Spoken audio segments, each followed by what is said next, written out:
And we are live. Boom.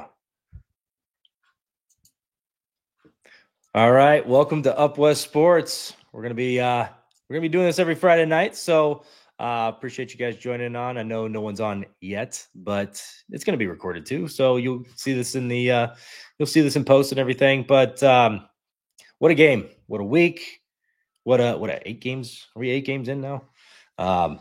Yeah, guys, a lot to unpack today because there was good, there was bad, there was ugly, there was pretty, and then there was actually an L. So want to get your guys' take. I guess first thoughts after seeing a 10-9 final score at sea level. Ty, if you want to take it away, or if you want to. I can go ahead. Honestly, overall, I'm not that mad because one, it was nice to see the offense come alive. They could have been better with runners in scoring position. They probably could have had 12, 13 runs. But if this team scores 9 runs, they're going to win a lot of baseball games. Because right now you're just missing that George Kirby in that rotation. I don't know if this would have been his spot necessarily, but you would have had one of Kirby, Miller, Wu, Castillo, the other Castillo, and what am I missing? Miller going today. So it's probably a win. It's frustrating the way they lost. It hurts. You want to win games like this because you were 1 out away from getting it. But overall, I think we can chalk this up a little bit to a spot starter making a start struggling, the bullpen struggling, and hopefully that's something that won't have to be the case because you have better starters going to go deeper into the games later in the year. Yeah, the one game you put up 9 runs and you just didn't quite have the starter to kind of give you the innings to put in place and everything. But what an offensive surge, I guess is the best way to put it. Excited for Polo. I think we do have somebody that's starting to emerge as a very quality hitter. And as we were talking about kind of before we went live, so a lot of fitting pieces, but no one's really stepped up to make that all-star move as a hitter. I think you got guys that are just filling in pieces. I think there's a lot of platooning that we're trying out and just getting through between Dylan Moore and Ryan Bliss and a handful of other guys that we're just kind of factoring in, throwing in, seeing if they can handle their matchups well. Rowdy Tellez, I think he came out of the game as well today. A lot of positive from the hitter's perspective. You put up 10 plus hits, you put up 9 runs. Just didn't have the pitching. Wheezy F. Castillo, as we call him, just didn't quite give you the outing that you wanted. But it kind of is what it is. Nate, welcome in. Thank you for joining. Excited to talk some Mariners with you, and welcome to the podcast. Thanks, mate. Hope you can hear me all right. It's the middle of the day here. I'm at work, so I've got 5 minutes, and everyone's looking at me in the street. I'm sitting down in the gutter at the moment talking Mariners because that's where my mentality is, in the fucking gutter after that game. So, it was it was a tough listen. It was a really tough listen. There were so many highs to take out of the game. I mean, the offense, we can take a lot of positives out of there. I think they said everybody had a hit today. Some guys coming up big in clutch spots, but, the cookie just didn't crumble our way. And I guess that's baseball, but it doesn't mean that I'm going to be happy about it. Yeah, no, and you're right. There was a lot of positive to take from this. It just sucks that it didn't align on the pitcher's perspective or on the pitcher's side of it. But you did see some performances, right? Andres Munoz came in and he was back to being golden, because we saw a little bit of roller coaster Rodney the other night. So you weren't sure what you were going to get out of him today, but he ended up doing a phenomenal job and really came in clutch. Trent Thornton, I thought did pretty well in a high leverage spot.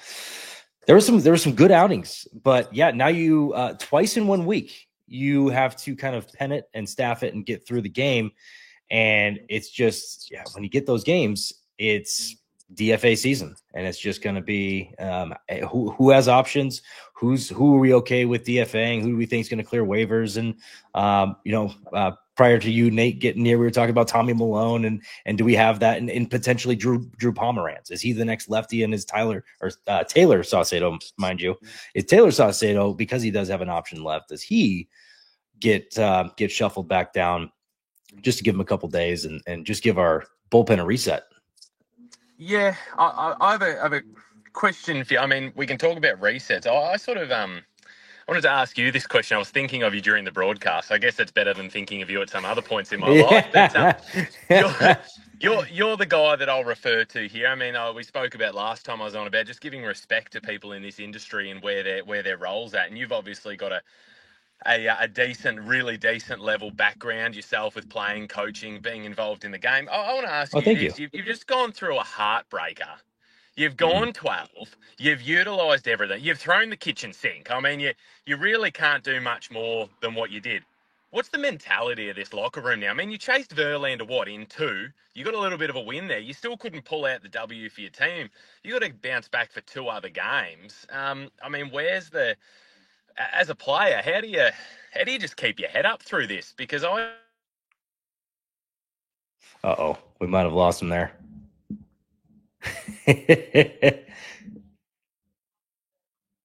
Hopefully he comes back. We'll give him a couple seconds. I can at least answer the just the staying positive mentalities. You always gotta staying positive through those times.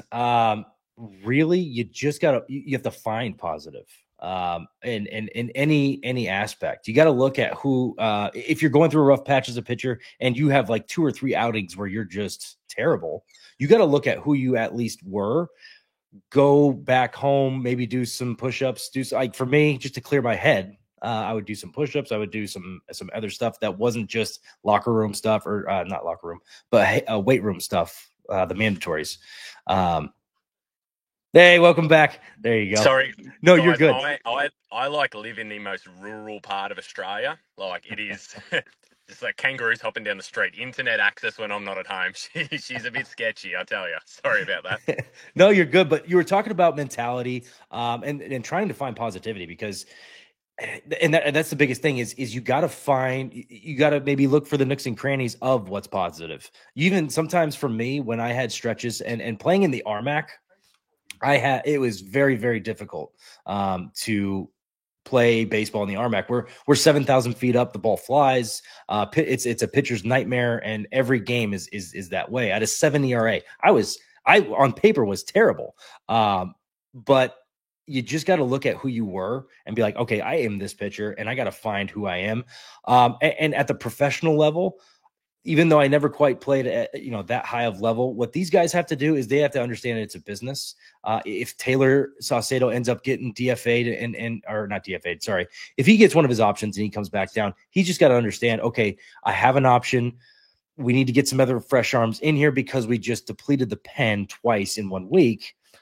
So from a business standpoint, okay, I understand the move. I'm going to be back. And you got to understand that you are going to be back, and you are one of the few pitchers that do have an option at this late in your career, and that's a kind of an anomaly. And so got to utilize that. But just the personal part is you got to know who you are and stay true to who you are and be like, hey, I was this guy last year, or I was this guy 2 years ago. I know it's still in there. Let's go find it. And whatever that means to you, like before you bounced out of there for a second, for me, we had our weight room stuff as teams, but I would go and I would just do as many push-ups as I possibly can. That was my way of clearing my head. That was my way of just saying, you know what, grind it out and just clear your head and move forward. And I would just try and do as many push-ups as I can. I do in one sitting, I'd try and do at least 200, but it was just one of those things where, yeah, be weird. Pitchers are weird as is. So be weird, get out of your own head, and just, that's what we love about baseball in general. There's 162 games. You suck some cock the last night. You're going to do really good tomorrow. That's just the name of the game. Tomorrow's a new day. That's what we love about baseball is there's a new day tomorrow. Yeah, sorry for cursing, but it is what it is. Jays, Trident, man, what's your thoughts on how they move forward and just the bullpen and everything? Yeah, I think you hit the nail on the head. I think it is one you just kind of have to throw it out. especially early in the season, you're going to have these type of games. And if you're Dan Wilson, you don't want to like start going off on the guys, because I'm kind of a believer if you're a coach, you get one chance to do it, to yell at the team, to get them going. This is unacceptable. We don't play like that. Figure it out. If you do it, then you lose the next two. Well, you can't really do it. You already kind of chewed them out for it. And I think today's an easy one to just kind of like, it was frustrating. Like the bullpen was not good. But you were in a tough spot with Luis F. Castillo going, who, and again, I don't think he was terrible. I thought he did a couple bunts in that one inning. Then the Lamont Wade Jr. was kind of blooped down the line a little bit. It wasn't hit super hard. It's, Snyder and Sauce and Bizardo struggled a bit. The rest of the pen was actually pretty good. It just kind of felt like one of those games. And there's 5 or 6 of those a year where I swear just nothing you can do. You're going to lose. Just kind of felt like destiny. Even with the umpiring in the 11th, they missed a couple strikes that might have ended that game. And I thought Vargas actually pitched pretty well too, honestly. Like Adames just put bat on ball and it went into the opposite field. So bounce back tomorrow. The good news is you got the spot start out of the way. Now you've got Miller and Wu going. And I think we talked a little bit before we came live, like would have been nice. Would have felt like you really would have stolen one today to win that. And yeah. And you did have some great at bats. Like you got Verlander out of there in the 3rd inning. I mean, I think the offense, they could have hit better with runners in scoring position. That's something I'm sure they'll talk about, but keep getting those at bats with runners in scoring position. Eventually some bloops will fall in. Cal stung one that was caught in center field that could have gotten down. Extra innings was the only time I was a little frustrated with the offense, just because I feel like you got to put some runs on the board. And you had the middle of the order coming up. That was kind of frustrating. But man, if this team scores 9 runs every game, we're going to have a great season. So I know, right? Hopefully they can keep doing that. Yeah, just with the 9 runs, just skyrocketed. What was the average runs? It's got to be like 2 or 3, or it's got to be sub 3, right? I think where we're so at far coming in, probably something in that. I mean, they did have 6 on Monday, so I don't know where That's true. Yeah, but this 9 spot definitely helped him and pushed him in the right direction. So on paper, they probably look really good right now. But they're still 4 and or 3 and 4, and Ty will come back. I guess just a lot to look forward to with Miller and Wu. Past is past. It is kind of what it is. We like our chances going into the rest of the series. I like the matchups. I thought Verlander was going to be the one that you just don't know. He's a wild card. He's 40 some years old and he's still chucking Ched. And you just don't know what you're going to get from him. And I didn't know if he was going to just turn back around and just be kind of lights out and just tough to deal with and everything. Brendan, what's going on, man? Thank you for joining. Can you hear me? He's speechless with the game today. He's speechless.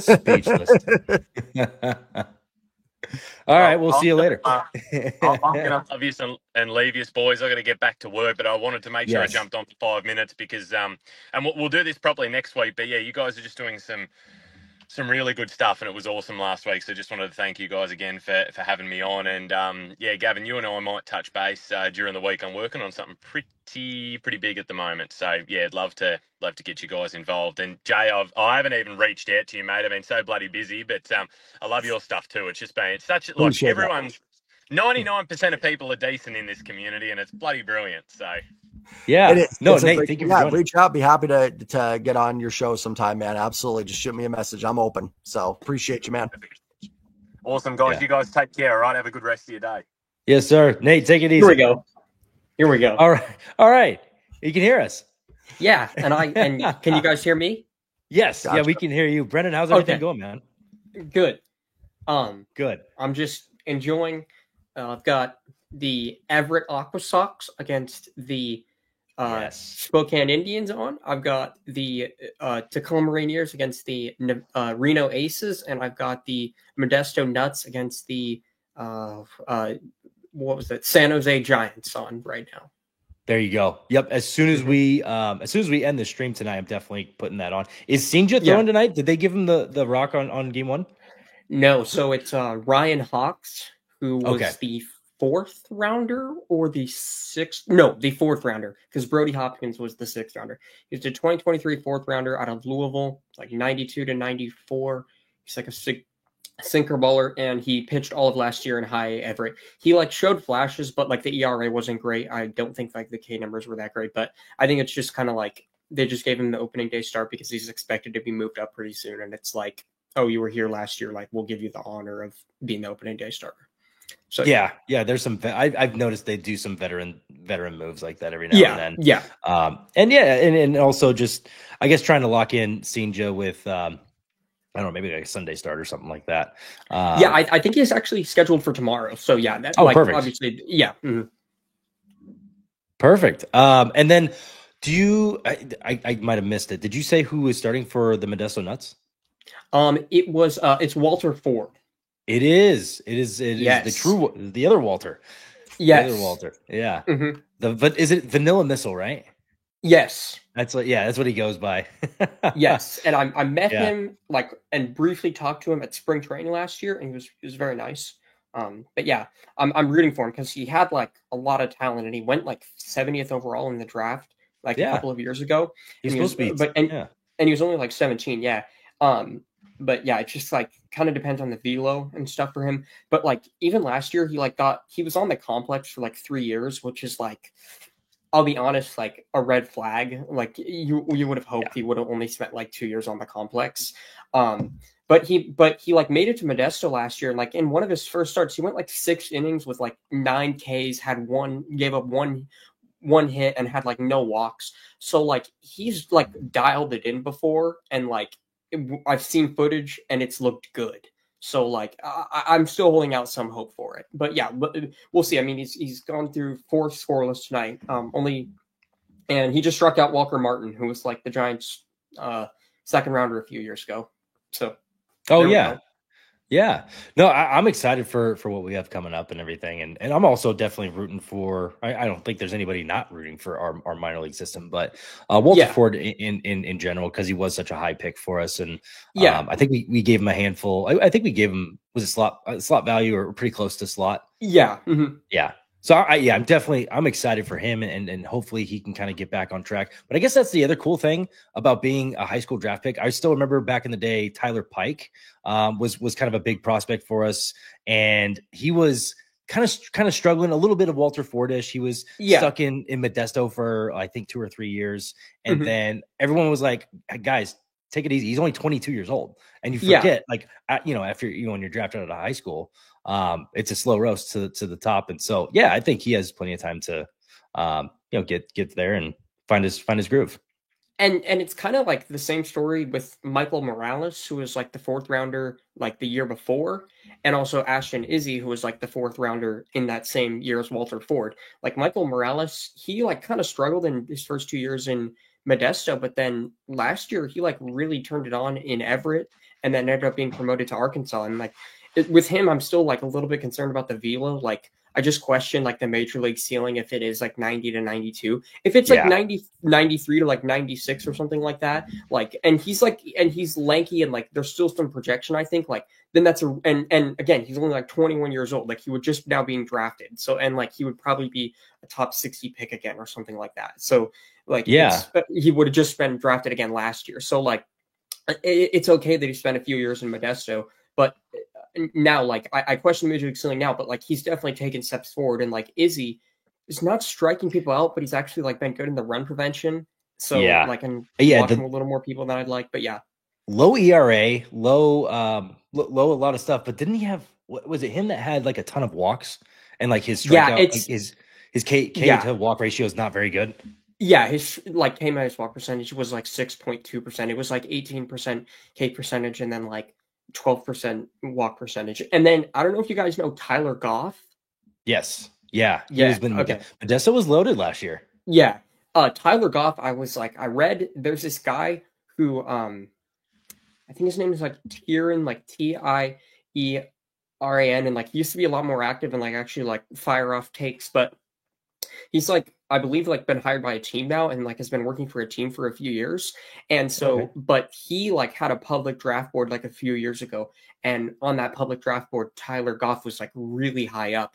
And like granted, he was just one guy, but like he was really high on Tyler Goff. And he like I think he had him as like the 53rd player in the class. And when I went to spring training last year, I talked to Tyler Goff, and he was like really, really nice too. And like I think he was just kind of surprised, like being a 9th rounder, that like somebody was like, knew that much about him. But like I'd read the scouting reports and stuff. And he was really nice too. And then he like had a good start in Modesto, but then he also like, I believe like from August 1st through the rest of the season. So like 8 starts had like an 18.3 K percentage and like an 18.3 walk percentage. Like he literally had like a 0.0 K minus walk percentage, which that was really like unfortunate to see. And then he like posted on his Instagram with like an arm brace. And I was like, and that was like early in the off season. And I was like, oh no, did he get TJ? And then like he was on the full season injured list. So I'm pretty sure he had Tommy John. So I'm hoping for the best for him. He's also like still a young guy and like he showed promise last year, but that might explain why he like struggled in the end of Modesto. But anyway, enough about these like obscure prospects. I'm very interested in our prospect system, but I did want to kind of pivot over to I wanted to ask both of you guys this, with Miller and Wu going tomorrow or tomorrow and Sunday. Okay, yeah, I was like, wait, was there a doubleheader? I didn't hear about doubleheader. We switched it up. It's a doubleheader. No, so for tomorrow and Sunday, with those two guys going, what's your guys' predictions on just like outcomes, or do we think it's going to be a low scoring game finally?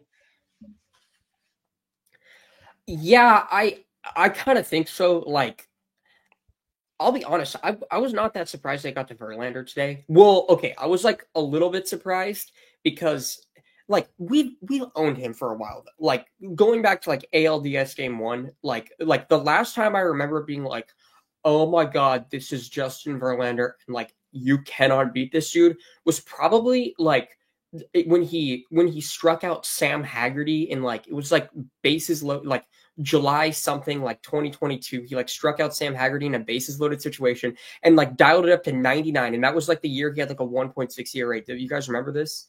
And like, I remember that last that bad. Okay, yeah, that's like and it was like a 3-2 count. I think Haggerty even took it to like 8 pitches. That was the last time I remember being like, we cannot hit Verlander. And like even a few months before that, like the Kyle Lewis concussion, and like, but Kyle Lewis took him deep, and then like I think Julio took him opposite field like in like May of 2022. But then like we've owned him since then, so I was not that surprised that we got to him. But I was a little bit concerned when he actually like dialed it up to 97 again, because I was like, oh my God, how is this guy 40 years old and like still doing the thing where he's like 92 to 93 and then like 97? Like it's so cool, because like I hear about max effort, and like know you actually like appreciate when that happens. But I'm just like, it's incredible to me that he's still doing that. Yeah, right. I just I don't know what to think of it. I mean, it's just nice that they were able to kind of get on top of them, and the bats were able to break out alive. And I guess one thing we were talking about before you got here is it's nice to get out of Seattle and just see what the bats can do outside of Seattle. But yeah, I wanted to kick it over to you, Jays Trident. What's your kind of breakdown for the rest of the weekend? I know it's all positive. It's all positive for sure. But what's your thoughts on the rest of the weekend? Yeah, I got to agree on the Verlander stuff. Verlander's like my perfect, because when he first came up, I was in high school, and now I've got 2 kids that are almost 13 and been married for 10 years. So it's like, it's nice to still see somebody from my younger days pitching in baseball, someone from my youth a little bit that's still in there. Yeah, I mean, I think the Mariners can get to Robbie Ray tomorrow. I don't see any reason why they couldn't hit him. I do think this lefty lineup the lineup the Mariners use against lefties is kind of due to break out. I thought Garver had some good contact in the first series, and he faced Skubal. It's kind of like, what are you going to do? Dylan Moore's had some good at bats. Solano's due to do something eventually. Like, he's not going to OPS 0 this season. I'm like, I honestly like, sorry to interject, but like about No, you're Solano, good. I would even like okay, so but I would even hope that like I would even appreciate it maybe if he got like 3 or 4 days in a row in the lineup, not even against a lefty, but like just to get his feet under him because like he can be a productive hitter and like he didn't really have a spring training, so like I would be fine if they like maybe even sacrifice like a bit of production, like what would that come to, like a successful AB, just to like get him like give him 4 days to get his feet under him. But anyway, go ahead. No, I actually agree. I was like, I don't, and not to change subject here, but like, I'm not against that Rowdy Tellez made this team. He deserved it in spring training. But man, they're treating him like what they would have done with Carlos Santana had they signed him. Like Solano can hit righties a little bit. And it's like, okay, like they had him and Garver both had the at-bats yesterday or 2 days ago. It's like, well, it's against Skubal. So like, okay, of course they went 0 for 4 in that game. Then they don't play for 3 days. And I know it's platoons and I'm not against it. Like you're trying to maximize that and everything. But yeah, I agree. Solano needs some at-bats against right-handed pitching for sure. But yeah, I mean, I feel pretty good about the next 2 days. I think the Mariners Miller can outduel Ray, and I think it's Wu versus Hicks on Sunday. So I mean, I'm always positive with this pitching staff and with your better guys going and not Luis F. Castillo on the mound that like they can win this series for sure. But the Giants have been pretty impressive. They're kind of runner and scoring position merchants with their hitting. They've hit like 500 this year with runners in scoring position. They had like 27 at bats today with runners on base, which is insane. But their offense is good. It's going to be tough. You know, I do like some of their hitters. Their lineup was a little bit better than I thought. Maybe just early season numbers and it's not that great. But with Lee healthy, Adames added, Ramos is good. Patrick Bailey's pretty good hitter. Lamont Wade. So it's not going to be easy, but I feel good. I feel like the Mariners match up well, and I would not be shocked at all if they won the series. I also wouldn't be shocked if I think they'll get one here. I think they will get one game, but I could, also see a series loss as well. But I feel good. You gotta feel good with Miller and Wu on the mound. Yeah, it's like I'm a little bit happy because like the game against Job, like okay, Hancock, whatever, like that was tough, but like they put together good at bats against Job, and like he's stuff's phenomenal. Like the pedigree's there with Job, like all of that stuff. So like I was happy with the result, and then it was Tuesday when they went against Mice. That was like but then Skubal I thought was like great, and then today was like I thought they put together really good at bats. So like 3 out of the last 4 days I've been like perfectly satisfied with the offensive production, and like granted they've lost 3 out of those 4 games, but like I'll take what I can get. Like these are not bad signs, and 3 of those games were even in Seattle, or 2 of those games were even in Seattle. So yeah. Yeah, and Brendan, I also wanted to introduce you to my other co-host, Ty. Yes. Ty's spoken very highly of you. Honestly, he was like, "Hey, we got to get him on our show." Okay. Love the analytics, man. And but yeah, just wanted to introduce you guys as well. And to be honest, Job I had him pegged as my favorite up and coming prospect for pitchers in the past year. I thought he was going to be the one that kind of breaks the scene and really, really does it. Tink Hence was also up there, but then he got injured. But yeah, I really like Job and his future, and just we got lucky. And honestly, the Mariners' backs were up against the wall hitting wise, so I thought Job was going to come in and just dice. To be honest, I honestly thought he was going to come in and dice that day and just really get his feet under the ground. But ended up not being amazing, but not bad for a 21-year-old rookie. So yeah. And Luis Castillo was kind of nails the other day too, and gave us the absolute ultimate chance against a Cy Young winner and a recent Cy Young winner. So very good that he was able to give that. And we talked about his changeup usage. I know Ty was actually the one that called it out to me. I know there's probably other people that saw it, but Ty brought it to my attention. He was like, "Hey, I don't know if you guys noticed, but like he was 30% changeup usage when he was with the Reds, and he was consistently under sub 3 ERA, strikeouts. K per 9 was up, walks per 9 were down, and he's been 15% with us. And just curious, like, is that coming from a holistic perspective? Is that all the way top down, or did they just want to scrap his changeup a little bit more and start using his fastball more? Because I know they're very, very fastball heavy with almost all of their starters. And it was, I'm wondering if he's not kind of the anomaly. of it all, because I saw his changeup. I know it was recorded 7 times in the last game. I think, Ty, is that correct? Was it 7 times in the last game that it was actually recorded? There were some sliders that the announcers were calling changeup, or changeups that the announcers were calling sliders, and I was like, that's a changeup. That's 88, and it's going the other way. It's a left-handed slider. So I was like, I don't know if, it's moving arm side. It's Devin Williams-esque. It's not even going the right way. Oh boy, there he is. Okay, listen. Ominously he appears. I've calmed down a little bit. Okay. So I'm not going to be explosive right off the bat. Hello, everyone. I hope everyone's night is better than it was. Hi, Ty. I haven't met you actually before, so hope you're doing well. But yeah, what a day, man. What a day. We were trying to find positives and everything, and honestly, with the hitters, I guess you can find, like, there were some positives. We had 10 plus hits. We had 9 runs. Just not the day that you needed a staff game, because it was a complete boat race to win it. And these are the games that you look back over the season, and they totally could have won it. They had multiple chances to win this game. And these are the games that could hurt you at the end. This is what gets you to 54% and no playoffs.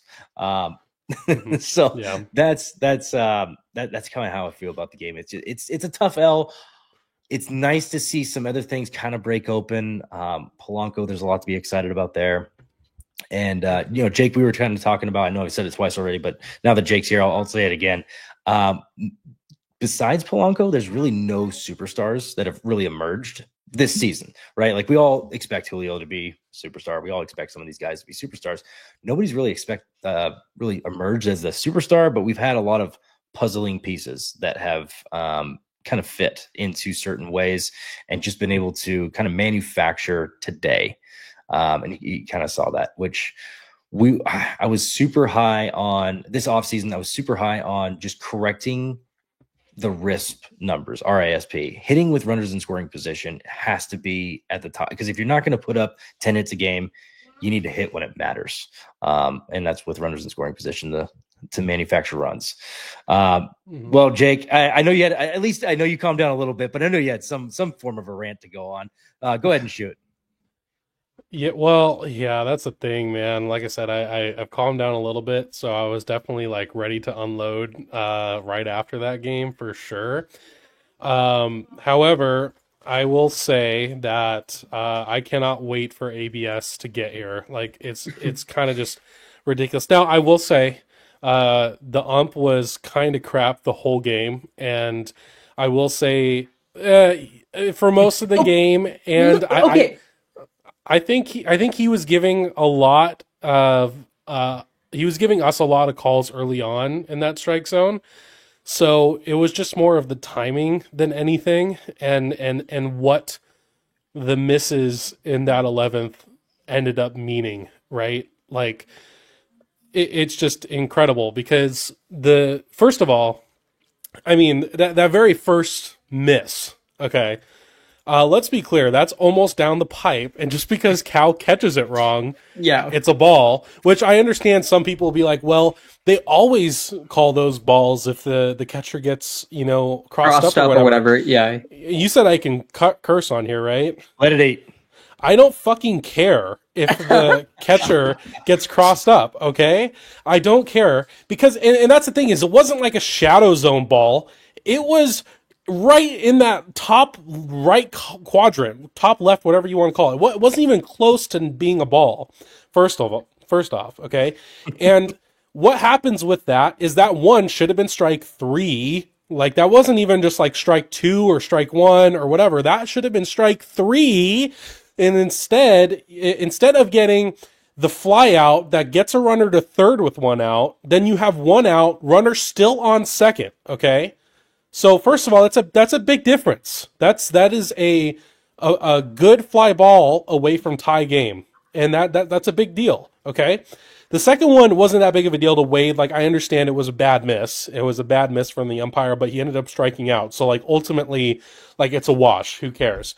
But that other one, okay, not only, like, let's be fair to some people, especially like Giants fans or whatever, that like it was a bit of a borderline pitch. It could go both ways. The problem with that is he was calling that a strike all fucking game until that one pitch, okay? It was a strike all game right in that spot. And it causes a walk to a guy who is intensely fast, and he steals second, which he would not have been able to do if the guy on second didn't get to third before that. And then that guy ends up. Sorry. Yeah, I know. We had the windows open. My bad. I don't want to. Yeah, people think I'm like yelling at someone, but Baseball stuff. yeah, but that's the thing, right? And then that guy who walks ends up scoring the winning run. So it wasn't even the fact that these misses were just like whatever misses and they didn't, matter, like the Wade one, right? Those two, like almost single-handedly caused the scenario to us losing that game, right? So that's where I get frustrated because although the zone was not great for most of the night, and I do think we got a lot of good calls on that side, it's just one thing to get that call in the second inning, then the 11th when you're like about to get walked off. So that's where I got frustrated. And yeah, I was ready to blow my load because blow my lid. Whoa, I meant blow my lid. Those things mean very different things. Blow my lid because I can't. Sorry, Jay. No, I meant blow my lid. Yeah. So I was pretty amped up, but we're good now. I mean, at the end of the day, like I think the other part too, right, is like. We just came off the skoo ball start, which we had no business of winning. On paper, we should not win that game. And then this game is the same thing. On paper, we should not win. We have a spot starter versus a first ballot Hall of Famer. And, we were just battling all day. And that's also the best we've seen our offense in, like, it feels like not even this season, but last season too. So, just rough. Yeah. Hey, wanted to take a quick break. I wanted to give everybody a shout out here. I know we have a couple viewers, but I wanted to at least say, hey, if you haven't already, subscribe to our other guys that are on here. Pint Size Analyze does phenomenal jobs with the analytics. Jay's Trident and Jake from Raise the Trident do a phenomenal job with their. I know Jay's Trident's doing really good with post game stuff as well. And then Jake from Raise the Trident has actually helped us kind of get up off the ground as well. So make sure to check out their stuff. So just wanted to give a pause and let people know. Check their stuff out. They got some pretty cool stuff, and our community's pretty cool. And I do enjoy being here. And we've lost a lot, so I'm trying to find some positivity in anywhere. So yeah, I mean, several people looked really good. Several people looked really good. Today. Julio, I mean, Julio got intentionally walked. Like that's a big deal. The fact that he got off to a great start. Yeah. And had 4 balls in play over 100 miles an hour. That, and honestly, this was one of the only games where Randy didn't look good. Like this was his first bad game of the season, basically. So there is that. And I mean, Ryan Bliss was hitting the ball hard. He just it wasn't until that very, very last one where he actually got a good hop and got a little bit of luck. But yeah, and then Santos, especially the fact he was able to get through that jam that he got himself into, and Spire, that was huge. Oh my! Spire looks good. Oh my! 97. The other day, I was there in person. It was filthy. I was it was electric. And then today, if Gabe Spire is legit in mostly mid leverage situations, some high leverage situations, that does a huge amount for the team, because there are pockets of lefties where he can face 2 out of 3 lefties, and that's big. So I'm really hoping that Spire's back. So Ty is dealing with his neighbor cutting metal next to him, so he's got to stay muted for the second. But he did want to point out, as good as Polo was, he still kind of cost the team two runs on defense. And I swear I see nothing but highlights of Ben Williamson defensively. And I know he's hitting the ball. The guy just doesn't stop hitting. First of all, is he the next one in line? Or B, yeah. Brennan, go Is ahead. he really still? Is he really okay? I really like Ben Williamson. Really like him as a player, but is he really always hitting, or is he like? I think the reason why you're seeing mostly defensive highlights is because like that's what Ben Williamson does best. Like that is his carrying tool. If Ben Williamson He's were carrying like, a 3-game hitting streak right now, isn't he? 2 for 4, 2 for 4, and I think he's 1 for 3 today. So okay, yeah, well, hopefully he made an adjustment then, and he popped. he's like hitting 300 again, I think. Okay, that's good then. I will say his consistency throughout the minor leagues has been there. Like it may be like 275, but the consistency, he doesn't go on like month-long slumps, which I do like, because you see that from most of Mariners hitters, is the month-long slumps and just the toughness to get out of that. So yeah, is Ben Williamson the next in line to give that shot? I mean, is he going to push the issue here? Because he did a phenomenal job in spring training. He's doing a great job currently. I don't think Cole Young is above him in giving the opportunity to, and I don't think he could play third base unless you wanted to move, I don't know, him over to second base and Bliss over to third base, because I think even Bliss would play a better third base because he played the left side of the infield in college. He was an all SEC shortstop. I know I said that multiple times, but I'm going to keep hammering that one home. The guy's got a decent arm. It's a better arm than most second basemen. So I'd be surprised to see what kind of shakeups happen down the road. There's guys that are kind of on the bandsaw, like maybe a Rowdy Tellez could lose a spot. Miles Mastroboni could be in that conversation, even though he actually kind of came up a little clutch today.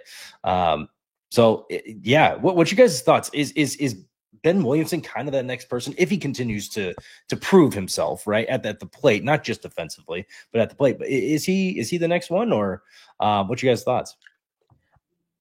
I want to know how long you're going to let Polo cost you games, because let's face it, he cost you at least 1 run, most likely 2 runs today, and that's the difference of this game. How long are you going to let him cost you games at third base? Because his bat plays, right? Like, you want his bat in there, so you're going to play him. But if you got to put him on the field, he's costing you games. That's something you just can't be having right now when your margin is very thin. The AL West is very competitive. The winner of the AL West come out of this division winning 88, 87 games very easily. And, the wild card could also be right around that same place. And so the second place team out of the AL West might not make it into the playoffs this year if it's that tight. So, you look at that, and I say you can't sit there and wait too long, right? You got Polo has cost you a couple of runs that one game against, or at least 1 run in that game against the A's. I think that was game 2. Was it game 2 or game 3? And then now he's cost you at least a couple runs this game. Now, it didn't cost you the game against the A's because you were losing that one anyway. But this one it did. And if that's the margin at the end of the season, I don't know. I mean, I'm inclined to want to say give Ben Williamson the month. But boy, that's a lot of time sitting there, really crossing your fingers on Polo not costing you games defensively.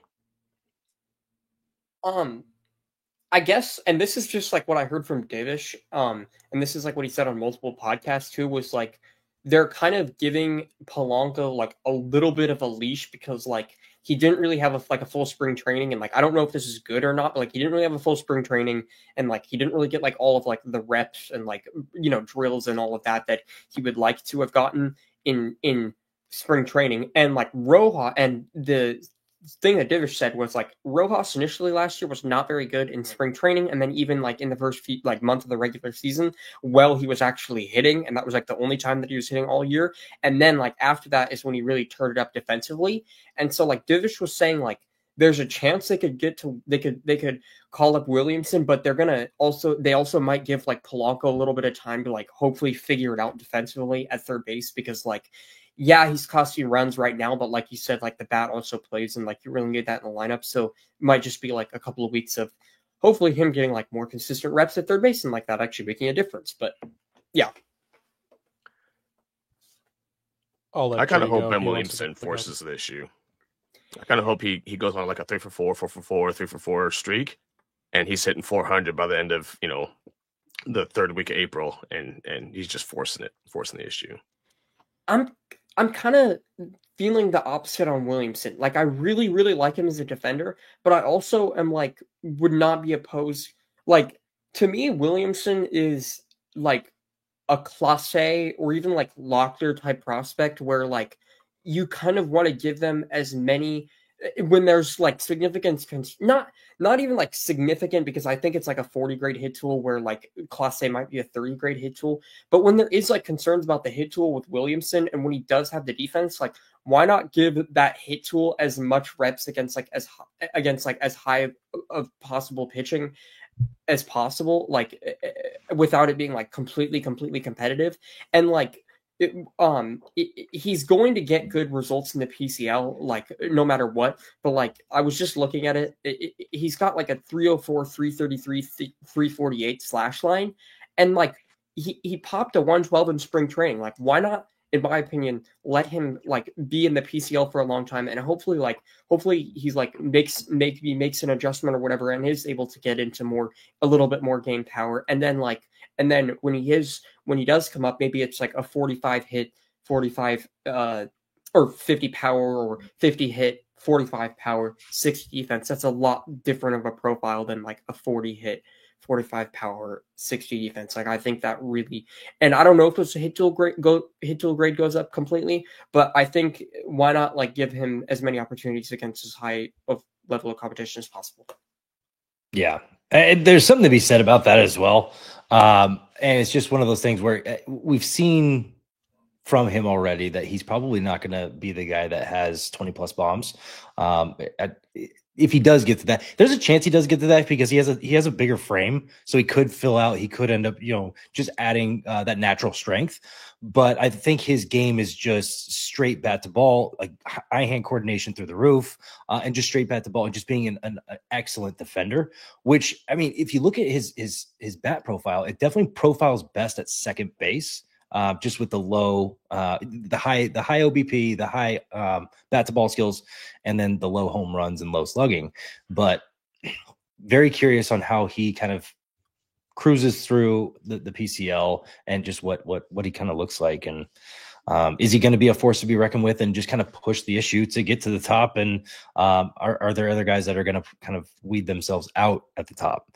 Kind of like mentioned before, is Mastroboni, is he going to be one of those guys? Is Rowdy Tellez going to be one of those guys? Because Tellez has got just a weird contract where it's based on like months. I think it's if he's still on the roster by May, he gets X amount of dollars, and then if he's still on the roster by is it June? I think it's the next month. But it's one of the weirder contracts that I've seen where it was broken down incentive based on months that he's on the team, which I'm hoping that he stays. Multiple reasons. Even if he's not hitting good, I think what he does in the clubhouse, you're missing from Justin Turner. You're missing from some of those other guys. You're missing maybe even from Mitch Haniger. So I think you need him for other reasons. But yeah, there's a couple other guys that could be in that realm and everything. And Jake, I wanted to get your opinion. We talked a little bit about their opinions on how the rest of the weekend's going to go. Obviously, the hitters kind of showed up today, which I didn't think that was going to happen. Even on the road, I just didn't think it was going to happen at because they got their own Marine layer down there. But how do you think the rest of the weekend's going to go with Miller and Wu? Well, I mean, I obviously trust that they're going to do a whole lot better of a job than Luis Pebble Castillo, but yeah, I feel like I'm worried a little bit tomorrow about Robbie, and the main reason I say that is because I think it's pretty clear we don't really hit lefties very well, so I think he's going to have a good chance to maybe eat tomorrow, which scares me, but at the same time, I mean, Robbie Ray, like I feel like you just don't really know what you're going to get with him. Like, yeah, he could turn it on to a new level tomorrow, or we could hit him around. I don't know. And I think that's the thing is like, I feel like I'm not ready. Or I feel like it would be ill-advised for me to ever bet for this offense, really. Not gonna lie, because I've been let down too many times by that, where, it is a spot starter. Like honestly, if Luis F. Castillo was for the Giants, like they would get like 6 Ks in like 5 innings or something.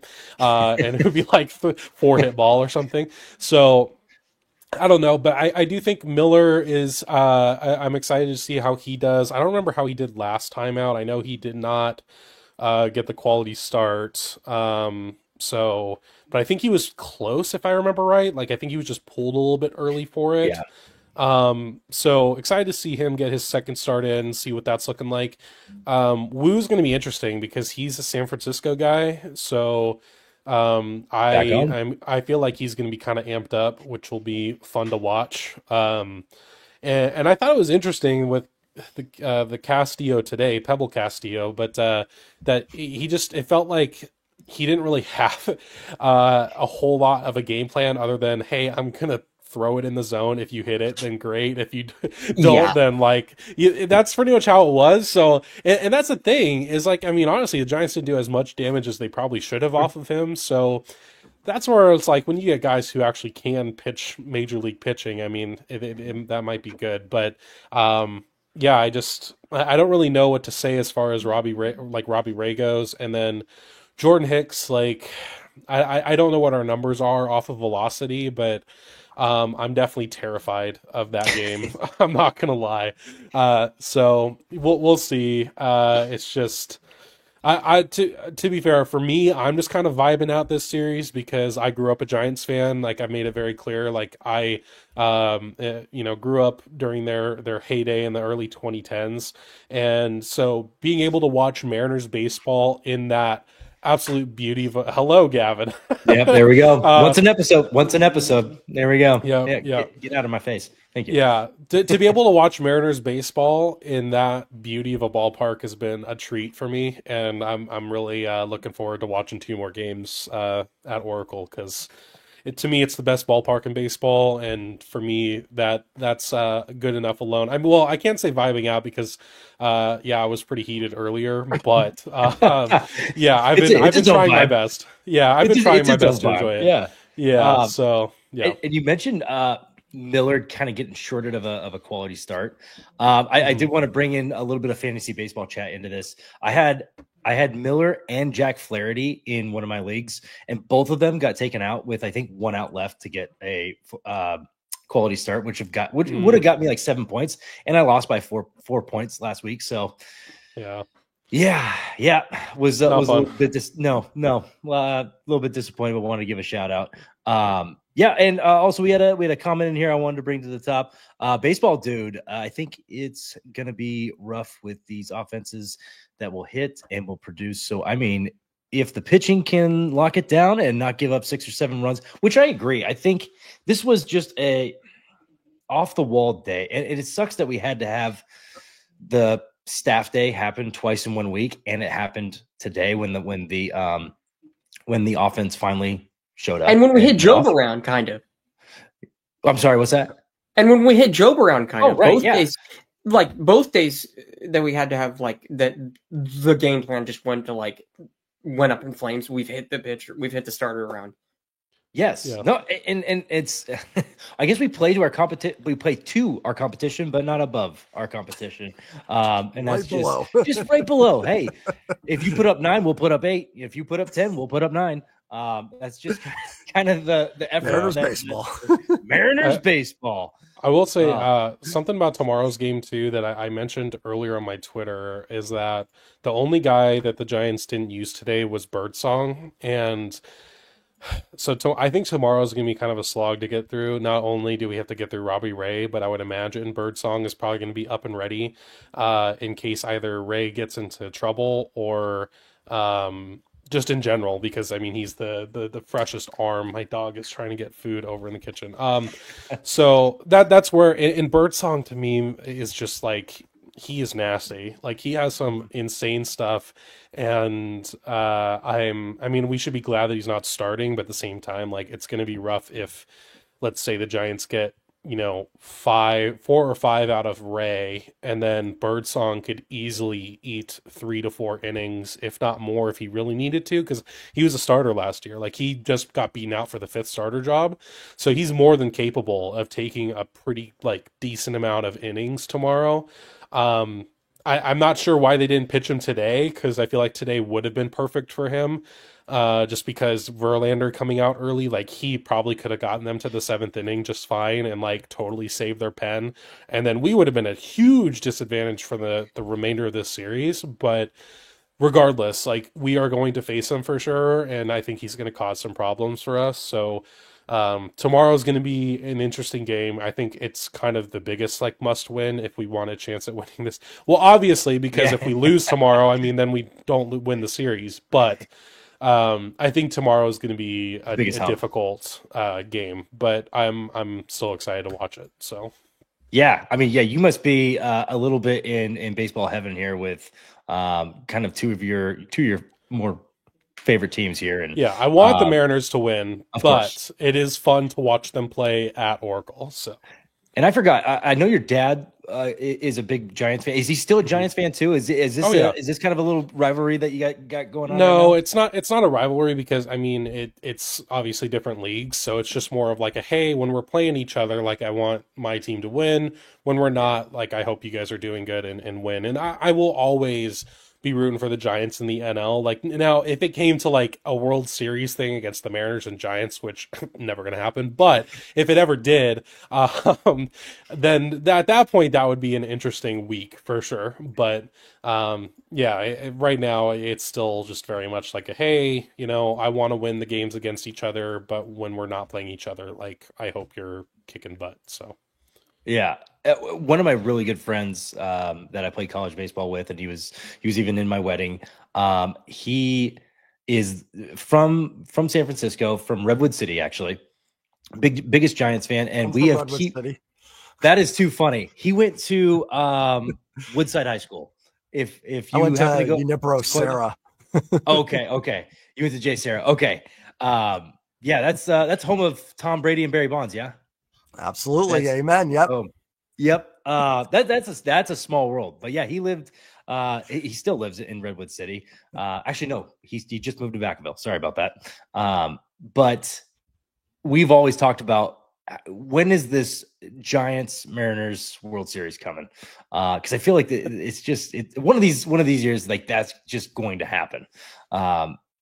Hopefully in our lifetime, but yeah, that's too funny. Want to get you guys, or Jake wanted to get your take because we talked about some relief pitchers that were coming up, and just we have it's a stockpile season for the past couple months, and with the two blowups this week, most likely Saucedo will get option down because he has options. Maybe even Vargas will go to the IL because he looked a little shaky to end the game.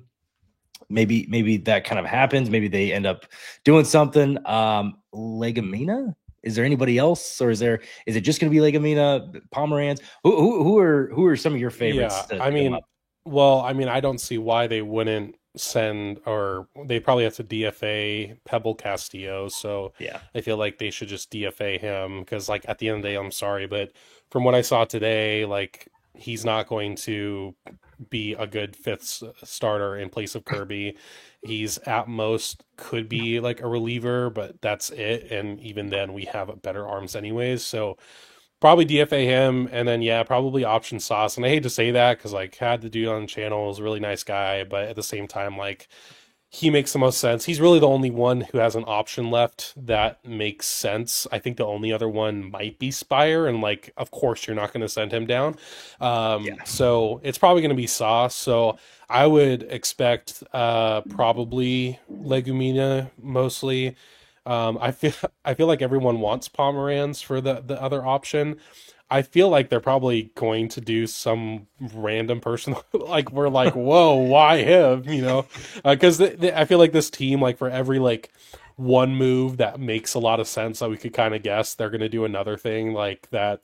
You know, Jason Ruff. Whoa, yeah, something crazy. So, yeah, I'm fine with Legumina. I don't know a whole lot about him. I just know he's kind of like a Seawald type pitcher, and he was pitched, fine in spring training. And I know Pomeranz used to be very good before, I'm assuming injury maybe, or was he just not good for a little bit?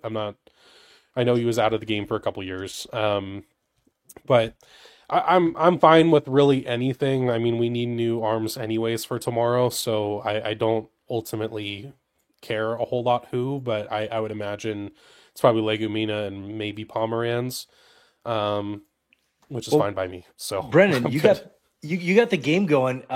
What inning is it for the Rainiers, and have there been any relief? any relief pitchers? I'm just curious if they're shelving anybody to like, okay, we're sitting down to SF tomorrow. I think Legumina's in the game right now. Oh, of course he is. And I think he just He's hit not Trey gonna be ready Mancini, tomorrow. actually. Great. I'm sorry, what's that? He's not coming up tomorrow. Okay, He so just hit not Trey Mancini. Trey Mancini's back. Good. That's Trey awesome. Mancini. Yeah. Yeah. Casey Lawrence the is Reno right off the Aces. table too because he started today for Tacoma. Oh, did he? I was gonna say I almost think I actually. Oh gotta yeah, give I'm not a Lawrence a Casey couple Lawrence things. fan. Yeah. Go ahead. Give yeah. it 4 runs and 4 innings. No, I'm not a Lawrence fan either, but I did wonder if they were going to go with someone that could give more length, like a Casey Lawrence that like, hey, I guess they feel probably pretty good Miller and Wu. They're not going to need that. But yeah, there's got to be a couple roster moves. I think Sauce is the obvious one. There's just nothing. You just have to. There's nothing that he's doing that separates him from the other guys. I hope Vargas sticks. I've been impressed with Carlos Vargas the last couple outings. I thought he looked really good on Monday. I thought he threw the ball well today. Like, I hope Vargas sticks. I want to see, maybe ends up stinking the bed, but so far outside of the first outing, I've actually been impressed with Carlos Vargas. I'm hoping he sticks, but I'm with Jake. I think Luis F. Castillo, who I thought was better than Hancock today. I can say that. That's about all I can give for him, but he's probably gone, and then Sauce as well. So I got to get going. I got to go eat, but thank you guys for having me on. Thank you for jumping. And, Yeah. Appreciate you. Everybody in here, like if everyone's watching, get all these guys sub. This is a great group of people here and a great fan base and great and content creator community. every Friday night, you guys. and Jay Trident will always be invited. So make sure to tune in and make sure to subscribe. Appreciate Bye, it. Later, guys. Have a good night, everybody. The best, Later. the best beard in the space. Second Can best, I- Jake. You got me. No. Can I Yeah, mention another name though? Please do. That I feel like isn't being talked about? Blas Castano. Blas Castano. Castano. Yeah. Is So he in AAA right now? yes, he's in AAA, and the thing is, he's for a little background, he was in the Yankees as like a IFA in 2018, and Mhm. then he's in he was claimed by the Mariners in August of 2023, and then pitched in AA, and then pitched most of last year in AA before being promoted. Actually, he pitched like about half in AA, half in AAA, and then November 2nd, like right before the 40-man deadline, he was added to the 40-man roster. So he's on the 40-man roster right now. He has 3 minor league options. He pitched recently, I think. Okay, so he has 2 games. It was Wednesday night. Okay, so yeah, he just yeah. pitched 2 games ago. I think and almost went 8 innings. It was a good start. Oh, really? Yeah. Okay. It's saying that he's got 2 games on Fangraphs. Let me see. Ladies and gentlemen, Kyle Knowles, welcome to the chat. Thank you for joining. That's our third co-host for Up West Sports. But yeah, sorry, had to give a quick introduction. If you could have seen the execution I did right here, you would have called me up from single A. Just gonna throw that out there. Had my own. Oh yeah, there we go. We got the AI movement. There we go. All right, we're back. Yeah, same. Just to like spitball here, because with Legumina in the game right now, it's probably not going to be him tomorrow then. No. Like, Well, okay, let me spitball here. But Yeah. would it not be electric as hell to see some Shintaro Fujinami on my screen tomorrow morning or tomorrow night? That would be electric, okay? I know it would be the wrong call because Legumina would have been the right call, but I'm just saying he's not pitched today, and I'm wondering when did he last pitch? Let me take a look. I believe he pitched Bro- yesterday. When's pitch, Braff yeah. supposed to come back? He's Like not end too of far away. April, early May. Yeah, him and And- Troy Taylor are not terribly far off. I know that. And I do Really want to quick get on to. Castano is, Oh, yeah, go is ahead. he's pitched in 2 different games. His last outing was 4 innings of 3-hit Yeah. baseball, and the Okay, inning outing before was 3 innings, 3 1/3, Yeah. 1-hit baseball. Okay, I didn't And see the two. I didn't see the 2 appearances. That's my bad. I thought I saw the one. And And Still, though, I mean, Shintaro he's hasn't shown that he pitched can since the he can first. go multi innings of preventing base runners. So One of the things though too was that with Castano is that he's mainly been starting, but the first game of the season for the Rainiers, he came in relief. I don't know if it was just like a starter that did really bad in that game or what, but then I he thought it was a started the follower next role game. for that game. Yeah, like piggyback or follower. Yeah. Yeah, So, but because they added Castano to the 40 and he's got options, I feel like he might be the next guy. That could be your off the wall. It makes sense that no one's predicting. That and he's got three options. Yeah. So like, but straight electric factory, yeah. Shintaro Fujinami. Let's see some 102. Let's see some 102. Let's see some make those hitters scared for their lives in that batter box. That's what 6 walks, 6 strikeouts, 2 innings, no runs. Would love. You're saying he's like a 2 cigarette pitcher. He's a 2 cigarette fit. Yes, 100%. I heard that years ago. Apparently, there was a closer for the Yankees back in the day, and the manager at the time, this guy would stress him out so much he'd go down by the tunnel and just smoke cigarettes until he was done pitching. Usually, he'd take 2 cigarettes, and this guy would finish the game out. But it was like so stressed out, they just called him a 2 cigarette closer. So is that Mariano Rivera? Was that Mariano Rivera when he was a starter? No, it was a closer. So I think it was probably like an 80s, 70s guy. So Fernando Rodney would have been your closest comp probably to that. Brandon League. Oh. When Mariano Rivera was a starter, I just heard about that like a few days ago. I was listening to like a podcast with Chris Rose, who's like on NFL Network and like MLB Network, but then he had Derek Shelton, like the manager of the Pirates, on, and he was playing with Mariano Rivera and he was catching Mariano Rivera when he was a starter, and then he also played with Derek Jeter when Derek Jeter was like 19 and like made all the errors and stuff, which they talked about on like the Captain, the docuseries a few years ago. But I thought that I had no idea that Rivera was a starter. Yeah, and he wasn't doing so hot, and they were like, hey, like it was still new in baseball at the time to have like roles outside of starting. It was just like, hey, he didn't go 9 innings. We need somebody to kind of come up and mop it up, because starters back in the day would go, I don't know, 40 games, and they would go 8-9 innings, and it'd be weird if they didn't go 9 innings. And so it was like softball. It was like softball, and they're like, hey, just throw 85 down the middle. Don't worry, like we'll it's hard to hit anyways. And they just kind of banked on that. And Mariano Rivera was just kind of a failed starter, and they moved him into a position to where, hey, just throw as hard as you can, and then maybe develop another pitch. And throw this cutter. Exactly. And that was one thing that Derek Shelton said too, was like that it was before Mariano Rivera was like throwing a cutter too. Which I thought was like interesting. Like he probably just had like a mediocre fastball and like maybe an okay slider and like a flip me over like changeup, but now flip me over curveball. Yeah. Who knows that he had like one of the most dominant cutters and one of the most dominant single pitches ever, like just in that arsenal. But yeah. I don't remember. I don't know how many of you guys remember the 95 Mariners, right? But the last 2.5 months there, obviously the Refuse to Lose campaign. But I don't know if you guys remember, Mariano Rivera kind of started that with the game against the Yankees, right? He started that game, lost that game, got shelled pretty hard, and then they went on a tear. I remember that as a kid watching that series, and I remember watching him get lit up as a starter in the 95 game. And then they went on, I think, like an 8 or 9 game tear, lost a couple, 8 and 9 game tear. That's how they pulled out from like 13 or 14 back. But yeah, that was 95 was his season that he came out as a pro, and that's right. Mariners lit him up all season. I had forgotten about that. And in the playoffs. Yeah, right. And in the playoffs. Man. That's the thing about closers, though. Like they're almost kind of they're not just failed, like they're not even failed pitchers. They're almost failed hitters too. A funny one you'll think about was Trevor Hoffman.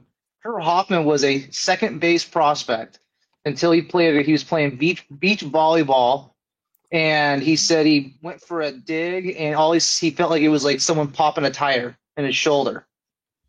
And that was it. Matt Brash didn't pick up pitching until Niagara Falls, right? Like, yeah, and Troy Taylor went to college as like an infielder. That's right. Yeah, Jacob DeGrom, another hitter that moved. Jacob Keel, I was supposed to say, go ahead. Keel. Jacob DeGrom homered off of Chris Sale, which like I saw that video. That was awesome. Yeah, and like in 2010, and like I think Jacob DeGrom's like the only hitter to ever homer off of Chris Sale's slider while Sale was in college. Sale was in college, and it was funny because you look at those two schools. They're both kind of smaller Florida schools, just Stetson and Florida Gulf Coast. And it's just funny that they happen to be in there at the same time. I think DeGrom was a freshman while Sale was a junior. I think that was the age transparency. But overall thoughts on the year from you guys. Is this a team that can get us to the postseason? I know it's early. I know there's not much to go off of, but let's say I'll give you a scenario. Let's say we get Troy Taylor back and he's just as good as he was. Let's say we get Matt Brash back and he's just as good as he was. The other person, this is my dark horse for somebody that could come back and be okay. It's the surgery that he got. You don't know if they're ever going to come back and do well. But Taylor Dollard was absolutely amazing before surgery. Granted, it's been about 2 years since he's been kind of doing anything. If he comes back and he does provide you that sixth starter where you need just every now and then you need somebody, and he's what Emerson Hancock was supposed to be. Is this team? Does this team do well? Does this team provide the offense necessary for the pitching staff to win? I personally would be like Logan Evans to me is like the obvious answer. Like we're talking about all these arms and like who I would like to be called up. Logan Evans is the obvious answer. I just don't think they're gonna like call him up. But I do think that like before they would give MLB innings to Taylor Dollard, they would give MLB innings to Logan Evans. And that's just like it's kind of like what I was saying with like Michael Morales, where like at 90 to 92, like I just question the amount of MLB impact like at all, really. And that's like unless you're like a really funky like reliever, like I just question that as a starter. And like I know that's the range that Dollard was in. He has like a plus slider, but MLB hitters can like fringe like 55 to 60, like above average, maybe plus. And like MLB hitters can lay off of a plus slider if like they're just waiting for 92, like that's not like particularly great shape. So that's where I'm just like, I think I would hope they would give Logan Evans innings before they would give Taylor Dollard. And like, I know he did well in Arkansas, but I'm just like, I would rather see Evans. Yeah. And nothing against Evans, because I'm a big fan of him. Did he get a little shelled yesterday? Yeah, he got hit around. That's like, I think they've essentially told him like, yeah, you're probably gonna get hit around in Tacoma, like, and in this league, but like we want you to like, you know, have this opportunity to like face a little bit better hitters, and like because he was like just dominant. He had like a 1.21 ERA in like 12 starts in Arkansas last year, and that was like right before the transition to the bullpen, the failed transition. But yeah. And was he? If I remember right, wasn't he a high strikeout guy in college, but then completely flip-flopped or maybe it wasn't a high strikeout guy, but I know. Real quick, guys, I want to interrupt. Troy Taylor stepping in for Liga Minor right now in Tacoma. Oh, stop. Okay. Woo. Okay. Well, now we got to see. Now we got to hear about this. Brendan, if you can give us some updates, or Ty, either one. If one of you guys, whoever. I'm just watching the tracker. I think Brendan's watching the game. So. Yeah, let me refresh. Who's not sharing the screen? Who's being selfish here? Share the screen. Unfortunately, we're not allowed to share the screen, or YouTube will. You can't on game day. Game day is fine. You can't show the broadcast. Yeah, and you're fine on game day. That's really, really annoying too, because I'm watching it on. For anybody who doesn't know this, Bally Sports Live. Look it up in the App Store or look up Bally Sports Live, one word, as a website. You can watch any minor league game for free. You do not have to pay for MILB TV. You don't have to like stick with the free MILB TV game of the day. Bally Corporation, being like the greedy sports betting entity that they are, wanting you to be able to bet on any possible sporting event, have made it so you can watch any MILB game for free. That's awesome. Yeah. Quick plug there, and make sure to get over to Bally's. And that's how I'm watching these games right now. They literally have like. They even have a quad setup if you want to bet on 4 minor league games. Holy smokes! Okay, yeah. All right. I don't know who's doing that. And you probably need to call the hotline, but find all the stars who are having rehab assignments and just parlay those 4 games. Yeah. I'm gonna have to take off in a second, but I had a question for Pint. You were supposed to go. Okay. you got to Victory Hall before I did for opening day, and then you were gone Yes. when I got there, and then you just never returned. Where the hell did you go? Okay, my friend got there. Too busy and then- getting a viral tweet? Is that what was happening? Yeah, The shirt guy? No, that happened even before my friend got there. But that was so funny, and he was there the other day. Oh, that was I didn't even expect it to go viral. We can swear on this, right? Yes, let it eat. Okay, in reference, so I'll just say the story. Like I went to like Al's Hot Dog. It's like the yellow stand right there, like right outside the stadium on Occidental. Like not even the one further down towards Century, like the one right there. And I got a hot dog like 3 hours before the game. And then I just hear like somebody yell just like Julio fucking Rodriguez. And I was like, huh? Like that's weird. Like I was almost concerned. I was like, is Julio like just walking around here, like saying hi to fans, or like what's going on? Like, why is this guy just yelling that? And then he was like, bitch, I'm a Mariner. And then I was like, oh, that's gotta be a shirt seller. That's gotta be a shirt seller. And then I walked right up, and then I was like, can I take a photo of that? And he was like, absolutely. And then I took a photo of both sides. So yeah. But what happened though was my friend got there, and then on the link, and then we just went inside because we were trying to get like the magnetic schedules, which we couldn't even get until after the game, and we didn't even get in the first place. And then it was just like a whole thing. But anyway, I apologize if I missed you. It's fine. It was just I was hanging out with the Mojo guys, and they're like, "Oh yeah, Brennan was here. He's going and doing something. He'll probably be back." And then you just never came back. And I'm like, "Okay, well maybe he'll find out the in stadium meetup just didn't end up getting there." So I was like, "Okay, well I guess I'm just not meeting Brennan, and that's it. It is what it is." I mean, he's gone getting a viral tweet and basking in that, I guess. So yeah. Gaining like 7 followers and like 0 cents. I hope it was worth it. Big deal. No. Oh yeah, we'll get you monetized. We'll get it there. That shirt was awesome. That post that you put out was pretty cool. I was just like, and I try not to like I like make a conscious effort to like not swear on that account and just because I don't want to be like, oh, like you're a fucking moron. Like I try not to like tweet like that, but I was like, oh, this is like just gold. Like, I just got to tweet this. Yeah. This is so funny. But yeah, no, there's winning, and that was a win.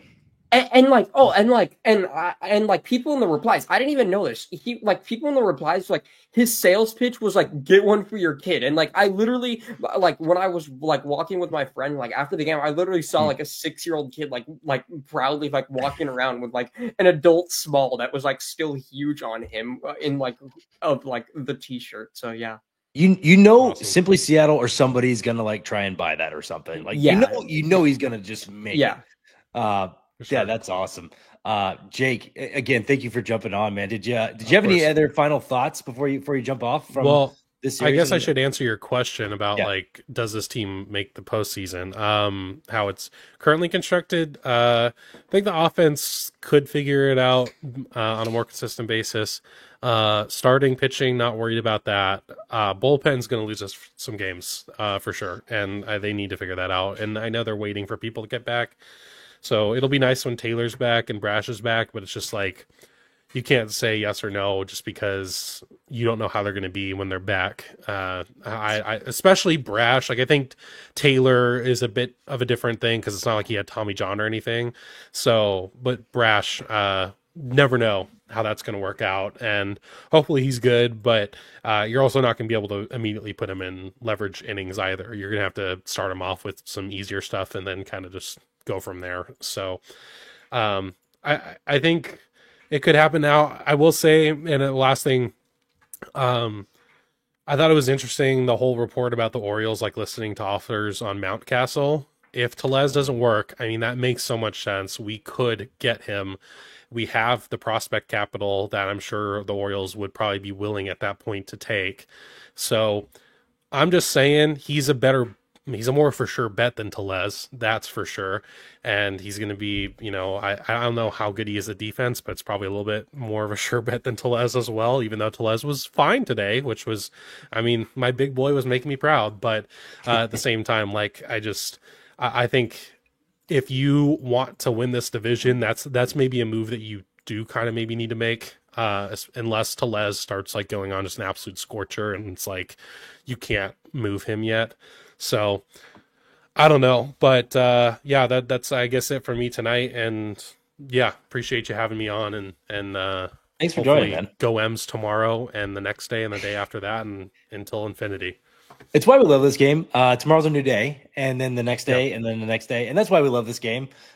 So yeah, Jake, thank you so much for joining. And we're gonna be doing this every Friday night. So however long you can join. If you can't make it that week, we'll see you next week, man. Okay. So thank you, and yeah, go M's. Sounds good. Go M's. See you guys later. Peace.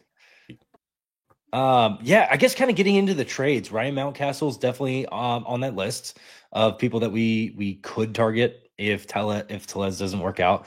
I saw Colby from Locked On kind of like a little mini pound of the table for CJ Abrams and who else was it? Nathaniel Lowe. Yes, Nathaniel Lowe. Also, I'll be right back. No, you're good. You're good. Ty, Kyle, what do you guys think about a CJ Abrams? Because with our prospects and everything, a CJ Abrams and a Nathaniel Lowe, is that possible? And if it is possible, what does that look like? I don't really see the value in it. You're looking at another middle infielder that has been a suspect hitter.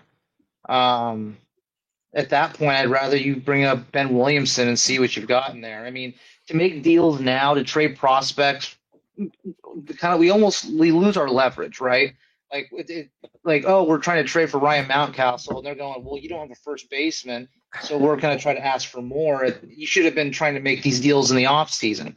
So to me, at this point, if you don't like what you're seeing at first base, I mean, I thought the lineup today was the best lineup you're going to have, top to bottom. Minus, I think Dylan Moore deserves a chance to be a starter. I think I know his sample size is small, but you look at what he's done over Bliss. Now, Bliss, like I said earlier, has a much higher ceiling, but he's not getting on base. And I'd rather have Bliss as the available guy to be able to pinch run or put him in a leverage spot where you can get him on base.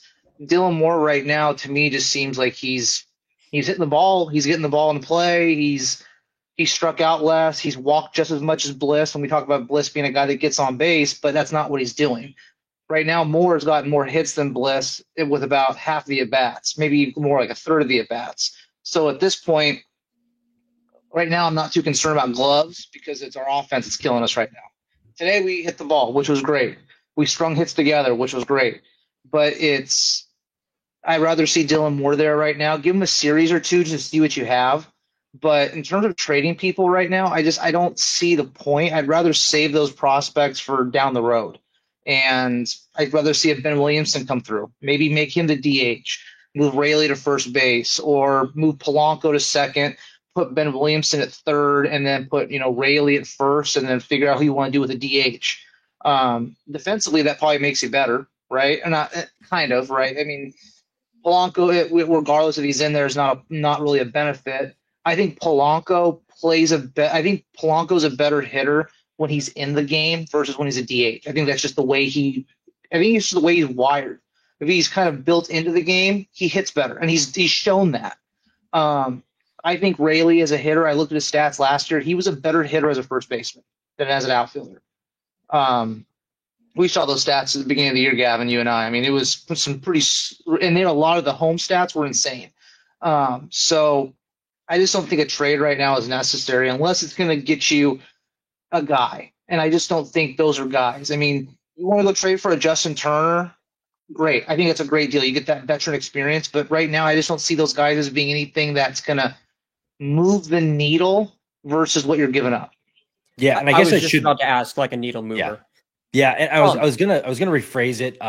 Colby had mentioned this is a trade that happens before the trade deadline, so this is like July. Between now and July, Okay. Yeah, understandably, not so much this early. I don't really, honestly though. So my take is I don't know how the Nationals view CJ Abrams. I know like as of last July, they were viewing him as foundational. Like I don't really think they would be inclined to get rid of him.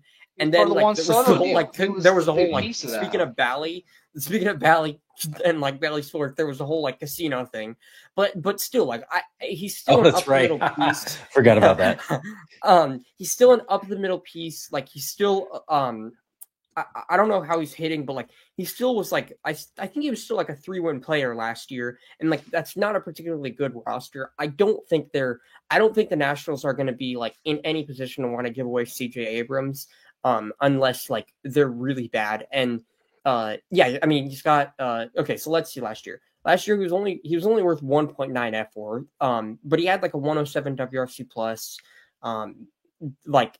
He only struck out 21% of the time. He had 20 home runs and 30 stolen bases. Like, even if the defense is not particularly great, like that still seems like a really foundational piece. And especially considering that he was only, exactly. Bags and bombs. And at 23 years old, like that's somebody that they're going to want to build around. Now, Nathaniel Lowe, I actually would like really have liked Nathaniel Lowe as a Mariner. I feel like he's been like kind of underrated. Last year he had like let me make sure, but I believe he had exactly a 130 WRC plus last year. It was it was a 121. My fault. Okay, 121, almost exactly 121 WRC or 120 WRC plus last year. But he had 2.8 F4. Year before he had a 117 WRC plus and 2.7 F4, and then the year before that 3.1 F4 and a 143 WRC plus. Year before that, 114, 2 F4. So he's been like a consistent 3 F4 performer and like a 120 WRC plus bat for like 4 years in a row now. That is like a move that I would be completely fine with, because to me, that's like a genuine upgrade from like the like what you Rayleigh, have. Solano, Tellez, like this guy can hit in the right circumstances to like, no, this is a genuine like everyday performer. And like it's hard to rack up WAR as a first baseman. And like Nathaniel Lowe's actually kind of done that. So yeah, that's why like I would actually be like completely fine with the Nathaniel Lowe move. I honestly though would have preferred it in the offseason. But again, hey, this is the deadline, and like here's with Lowe though, he's making 10.3 million this year. So like that's not nothing, unfortunately. And he's a free agent in 2027 though, so he would have a few years of team control. But yeah, that's like my thoughts on Nathaniel Lowe. I would not hate it. Well, I was curious, is there stats out there for in division stats? So because like Nathaniel Lowe was on the Rangers, and I'm curious what his like in division stats were. I the splits are always fun to find, but I never know where to find like niche splits like that. Because so I would be curious for his career in T-Mobile, he's a decent hitter, 718 OPS, 270, 298, 421 slash line over his career in 33 games at T-Mobile, which is pretty solid. It's above his average. Yeah, and I guess that's more important than the AL West numbers in general. But yeah, definitely. Yeah, I'd say. it's just I was just curious on how he hit in the AL West as well. So I still always kind of hold my breath a little bit when it comes to hitters from the Rays in Texas, right? Two places for offense. I don't think it's inflated because of the Tampa and Texas, but Arlington tends to be a hitter's ballpark. So I got three moves you can make right now. Right, if you're thinking about right now, I think if you're going to try to trade prospects at this moment, guys, I'm looking at, whether I have a bias or not, Xavier Edwards. Kyle Manzardo. Depends on what you give up. Kyle Manzardo, or take a gamble and you sign Anthony Rizzo. Okay, yeah. What? Let me check. I would not be left-handed bat. The guy's a good glove. He's a good clubhouse guy. He's a World Series winner. Like, it's everything you want that we don't have. Yeah. It's a little bit better version of Rowdy. Yeah, that's the thing. Like, I don't know. I don't like, and this is no disrespect to Rowdy, but I feel like Rizzo might provide like a little more veteran leadership, considering he's like a decade-long big leaguer and like an above-average decade-long big leaguer. Rowdy Tellez has been like more of like kind of like at the back end of some rosters. So like I feel like hypothetically Rizzo could like maybe get more better leadership. But yeah, I don't know. But then like Xavier Edwards though, if the prospect return was not too high, I would be completely fine with that. I just want to go back to what you were talking about earlier, Kyle, with Dylan Moore and giving him enough rope, right, until it doesn't work. 139 WRC plus away from Seattle last year. I don't know why when you're away from Seattle, he's not in your starting lineup until it proves you wrong, right? Like, I get it, 60, 65, 69-ish WRC plus in Seattle last year. And I think he's like an 80 some odd career in Seattle WRC plus. But like, it seems to me like when you're away from Seattle, he needs to be in your lineup. But that leaves you with two guys, Mastrobuoni and Dylan Moore, who are both playing utility roles. And it's like going back in the day when you had Moore and Haggerty, or Walton and Haggerty, and it was just too many utility guys floating around. I as much as I loved Haggerty, and like as much as that like fun streak in 2022 was, like having two like definitive like util players on is not very good roster construction in my opinion. But like unless one of those guys, if you're unless one of those guys more, can like really hit. You have Bliss and Mastrobuoni, or do you say, okay, Mastrobuoni, you got a great last name, but we're going to go bring up a guy that we know can play. Maybe it's a Ben Williamson. See, I think even if you DFA Mastrobuoni and he doesn't squeak through waivers, or you let him go, or whatever it is, you've got Leo Rivas down there too, who can do the exact same thing that Mastrobuoni's He's doing really well right now. Yeah, and I think Rivas, like I don't really know how to, like, I'm not really gonna evaluate it myself. But, like, I think from, like, what I've heard, they actually really think highly of Rivas defensively. Like, almost like he might be worth it to carry a roster spot because of his shortstop defense. And, like, I know he was, like, a good shortstop defender when JP was injured last year. So, but, yeah, that's, like, I think Rivas is definitely, like, could be one of the first guys. And I also feel like Rivas is, like, one of those dudes where, like, they just don't really care about what he's doing offensively. Like, it's good that he's doing good offensively, but, like, they're just going to be, like, they're going to call it the glove first, and, like, anything you get offensively is a bonus. And unfortunately, we don't have that luxury right now. We need the bat. Yeah. Well, I honestly feel Mastrobuoni's shown a little bit of production, so I wonder if Solano isn't maybe the first odd man out. I really hope infielders with right. His ceiling is obviously going to be a lot higher than Mastrobuoni, right? You hope he gets back to that 275 to 285 hitter, right? With that about that 350 OBP. But right now it's not there, and I think he's floating around a 41% K rate right now, which is I don't think it's hard. He's probably got 12. He might even have 12 at bats. Yeah, and he didn't even. I think it's like it's 11 PA. I think 10 or 11 PA. I was talking to Gavin about it earlier, but like he didn't even really like participate in spring training because of like the visa issues, and then I think he had like a nagging injury, like something soft tissue. But like I almost would be fine with Solano being in the lineup for like 4 days, even against a right-handed pitcher, like a couple days in a row, and like sacrificing that production in quotes, just because I feel like I can't really like I don't really think that guy has his feet under him. Like I don't like with timing wise and that kind of thing. So like I want to get like talking about Dylan Moore. Like also I agree with that, but I also think like Solano, I would like those guys to get like consistent ABs for at least a couple of days in a row here and like just see what happens, because I want to see those guys like get it going, you know. We do have a question actually from Jake from Raise the Trident is in the chat.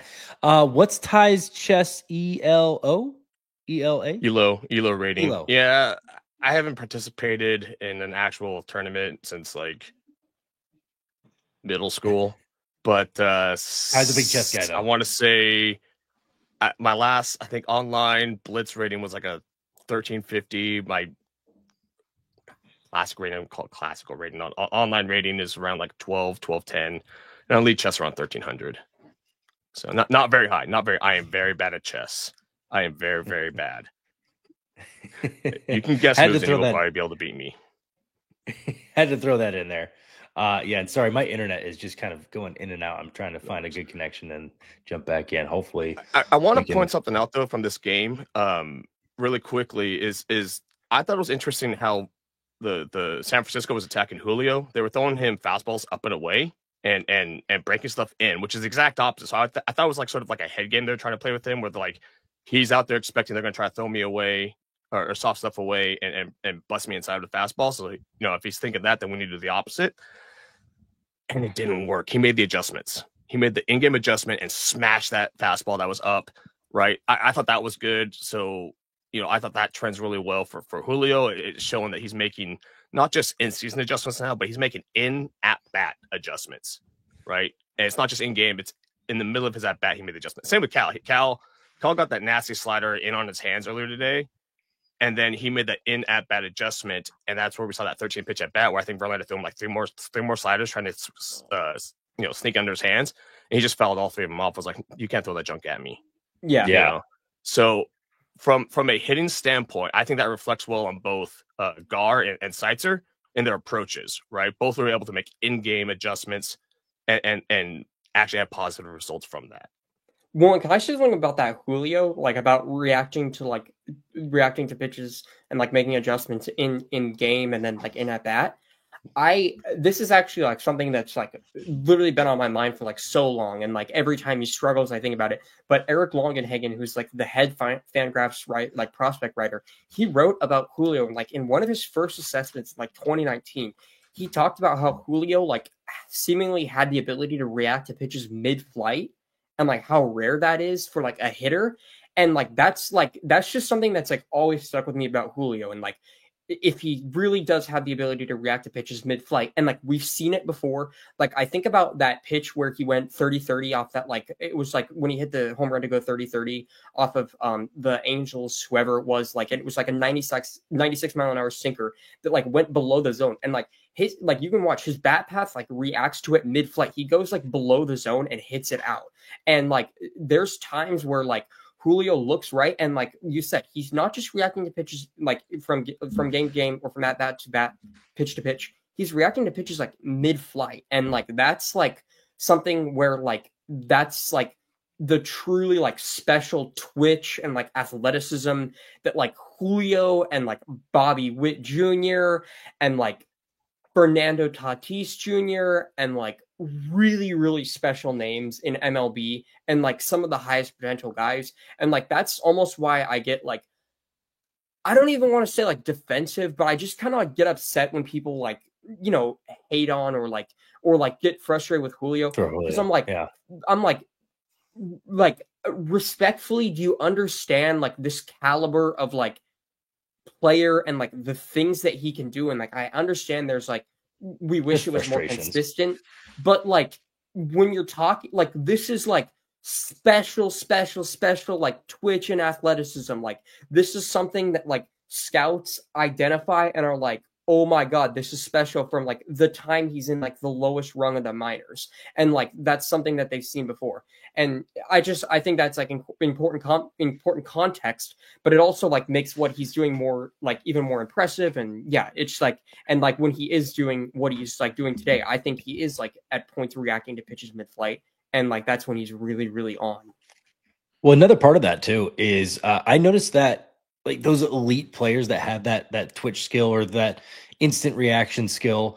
There was a play with Alex Rodriguez when he was on the Yankees. He was sliding into second, and mid slide, the swim move, and he was safe. And it was one of those things where it was one of the first times I had seen it, because I think it was like 16, 17 at the time. It was the first time I'd actually seen it, and I was like, holy smokes, like he actually did that, and he avoided the tag, and it was just amazing. And you see elite level motor skills like that. Yeah. And actually, I great that you mentioned that.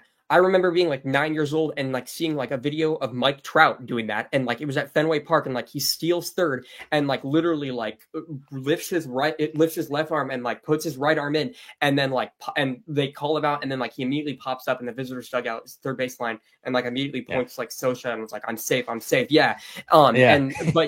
like I remember being like 9 years old and just being like, oh my god, like all of a sudden his like arms just like went in different directions. Like it like just didn't even look like human to me that like his arms moved that fast. But insane like Trout athleticism. Trout is like perfect example of like that A-Rod with like Julio like type of mold of like that's elite, special athlete, like special twitch, special like just ability. Question for you, because we finally get the chance to have you like on the podcast and everything, and on our live and everything. You know, you're big into analytics, VAA, all the good stuff. Is there anybody coming up through the minors that may not be reflecting that in their stats that you're like super high on for pitchers that like maybe good VAA and they just have nasty stuff? Well, like, so the thing with the minor leagues that's kind of hard is only AAA has Statcast data. So like Right. only Yeah. AAA I can like, and I'm just telling like also for people who might be watching, but like for AAA is the only level of the minor leagues where I can go and I can see like, okay, Harry Ford like just smoked that ball. Let me see like how hard that double was hit. The AAA is the only level where I can actually like publicly go and like see like, okay, that was hit like 107. Now there are people like on Twitter who like have access to the data that like only teams have, and then like they get it through other sources. But like that's so AAA is like the only rung of the minors where you can do that. Now so that means, and then same for pitchers. Like AAA is the only thing where I can go and be like, okay, that pitch had like 8 inches of horizontal break and like 12 inches of vertical movement or whatever. But so that kind of makes it hard to like identify pitching in the minors. But Right. it also is like funny because still like for as fancy as like the stuff models get with like the most, accurately like weighted factors of velocity and extension and pitch movement and like, release height and all of that, K- walk percentage is like still ends up being like almost just as predictable like all the time. And that's what we do have access to. So like K- walk percentage is like something that I look at. And that goes for the minors. So like if I'm gonna go, let me just like see. I guess he's not really underrated anymore, but I liked Brandon Garcia like a lot. That was my prospect last year. Like I went and like made a video about it. I saw like his final start in the Northwest League. But he's kind of like on the major league radar now. Like he's not really like a that name. And they straight up moved him to the bullpen, which I'm like, I think you'll get a lot out of him out of the bullpen, especially since you don't have too many lefties. But I've always had this reservation about moving good starters out of starters because I think starters are just as valuable, if not more valuable. Yeah. No, go ahead. You like have higher playing level experience than me, so you would know this better than me. But like with Brandon Garcia too, like there were like I heard from like another podcast where like one of this guy Max, who I know from like Lookout Landing, he was like spending time in Everett and like he talked to like some of the Everett pitching coaches last year, and like what the vibe that they were getting and the vibe they were giving off was that like Garcia had like found something command wise as a starter. And like, and the same thing actually happened for Logan Evans, where like after he transitioned into the bullpen and they were like trying to get him to like fast track him to come to the major leagues, like it was not like his stuff was taking up. Like they were hoping like, okay, maybe the fastball will go from saying 93 to 95 to like now saying 96 to 98 or whatever, like since he was pitching every couple days instead. And like, it was just one inning where he could let it eat. And like, also like his command started faltering. He was throwing less strikes. Well, the same thing kind of happened to Brandon Garcia, where like once he got promoted to Arkansas and they started to manage his innings, he started to throw less strikes and like the walk started to creep up. But I really wonder if he is like one of those circumstances where it's like, no, this guy actually like does his best command wise when he does get like the opportunity to do like 100 of like as close to the exact same movement every 5 days as possible, rather than like 12 of like the most like exact movements possible every like one out of every 3 days or something like that. And like I'm sure like so that's like my hypothesis with Garcia, and that's why I actually would like him to stick as a starter. But we'll see how he does in the bullpen. But yeah, let me know what you think about that. Yeah, no, and kind of speaking from the experience part, we've definitely touched on this in our couple episodes. But from the actual playing piece, it is so difficult to switch from starter to reliever. It's a completely different mindset. It's a completely different preparation for it. Mm-hmm. And so like what they did with Logan Evans, moving him to the pen and then now moving him back to a starter, that's just messing with him. And I wish they would have never. I understand you needed the arm, but I felt like you just could have found the relief pitcher arm somewhere else, because the up and down with that, it just messes with your routine. It messes with your mentality. And I'm with Brandon Garcia. There's guys that can do it, and it's easier to go from starter to reliever. I understand that. And he's currently doing that. But it's just one of those things where is he in his best flow when he is a starter? Does he need time to take, like if he gives up a bomb as a reliever versus if he gives up a bomb as a starter, he can shake it off. He's like, oh, I'm going to cruise for another 5 innings and it'll be all right. As a reliever, you might get taken out right after that bomb happens. Yeah. And now you don't pitch like for the defining 3-4 moment days. of your outing.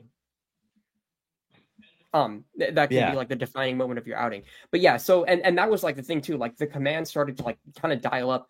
But like with Garcia, like I almost wonder, like, and of course he was not putting up great results in the 1 inning spurts that he was having at Texas A&M. But what if he did have more success at Texas A&M if he was actually given like a 5 inning leash to go out there and like I said, like get 80 pitches and like understand his command and get understand his body and then like get his mechanics in sync. Like I think it really could be like with some pitchers, it is easier for them to get their mechanics and like understand their body when they are like having to exert themselves like over and over again, like every 5 days. And yeah, with Garcia, like the command started to get better as he got more experience starting, and then it kind of faltered as he was like, as the innings and outings got shorter. Yeah, no, absolutely. And like Brian Wu too. Mindset. Yeah. Brian Wu. Like I wonder about Brian Wu, because he was like a reliever at Cal Poly, and I wonder for him, like, because he's like, Brian Wu's like hyper athlete, and I know there's like all these jokes about like, oh, pitchers being athletes, blah blah blah. Brian Wu is genuinely like on the scouting scale, he's genuinely like a plus athlete, maybe even like a double plus, if not more. And like there was like an article that like was written from somebody from Fangraphs like last season. But like the way Brian Wu moves, like the way he moves down the mound is like Zach Wheeler, and like the positions that like he can put his shoulders in relative to his hips and like have that all synced up is like really, really rare. And and that's like why he's able to throw so many strikes. But yeah, I wonder like about a guy like Brian Wu, like, is he able to like get that type of synced up and like be able to have his body like adjust to being in those extreme positions if he's only doing that 12 times of like once every 3 days versus like 100 times every 5 days? Like I really wonder about that. So yeah, that's just like, but this is like my like pitching nerd theory, like whatever. No, this is 100% why I wanted you on. We love talking this stuff. But yeah, guys, I wanted to get you guys back involved in everything. I know we kind of went off on a tangent there about Brandon Garcia. What's your thoughts? I guess we'll try and wrap this up because we've been going for 2 hours. So thank you guys for being here. And thank you to everybody that's watching. Wanted to get your guys' final thoughts on the Giants first game Tigers series and just kind of moving forward. What are you excited about? What needs to change? Just want to give it some final thoughts before we wrap up here. Kyle, we'll go ahead and we'll kick it over to you first. So I think it was a good opener in terms of kind of the last few games we've played with Detroit, where we hardly scored any runs. It was pretty minimal, and then we come out here and score 9 runs. So it was one of those things where now today was kind of a weird game where it felt like it was a Sunday game. It was by committee, but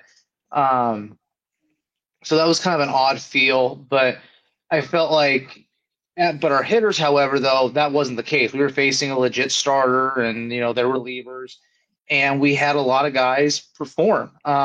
Unfortunately, and we talked about this earlier in the week, it's just getting those consistent hits. It's kind of that just contagious hitting where we get, a couple guys on, but we just can't string anything together. Or we have some untimely, plays, whether it's, I think about the Robles slide into home where he doesn't hit the plate. We hit home runs. No one's on base. Just little things like that. And, I'm not worried about the pitching. Ultimately, I think, unless our pitchers can start hitting, it's our offense is going to be kind of our defining, or it's going to be really what kills us at the end of the day, because while we have a game that we score 9 runs, we might play the next 4 games and score 9 runs in total. That's at the end of the day, our problem is not pitching. I think we've got pitching at the major league level right now. We have pitching coming back from the IL, and I think we have legit people that could fill a hole in the minor leagues. What we don't have right now is a roster of offensive players that collectively can get you 4 or 5 runs a game. Yeah, and who could have called that? Who could have called that? I think that's the frustration. So, like, when people are getting angry, and I think then it leaks over. You talk about Julio with having these elite traits. I think what the problem that people are getting frustrated with is he has these elite traits. He's paid like an elite player, but the results aren't elite. The Mike Trout results were elite. He did all these things that he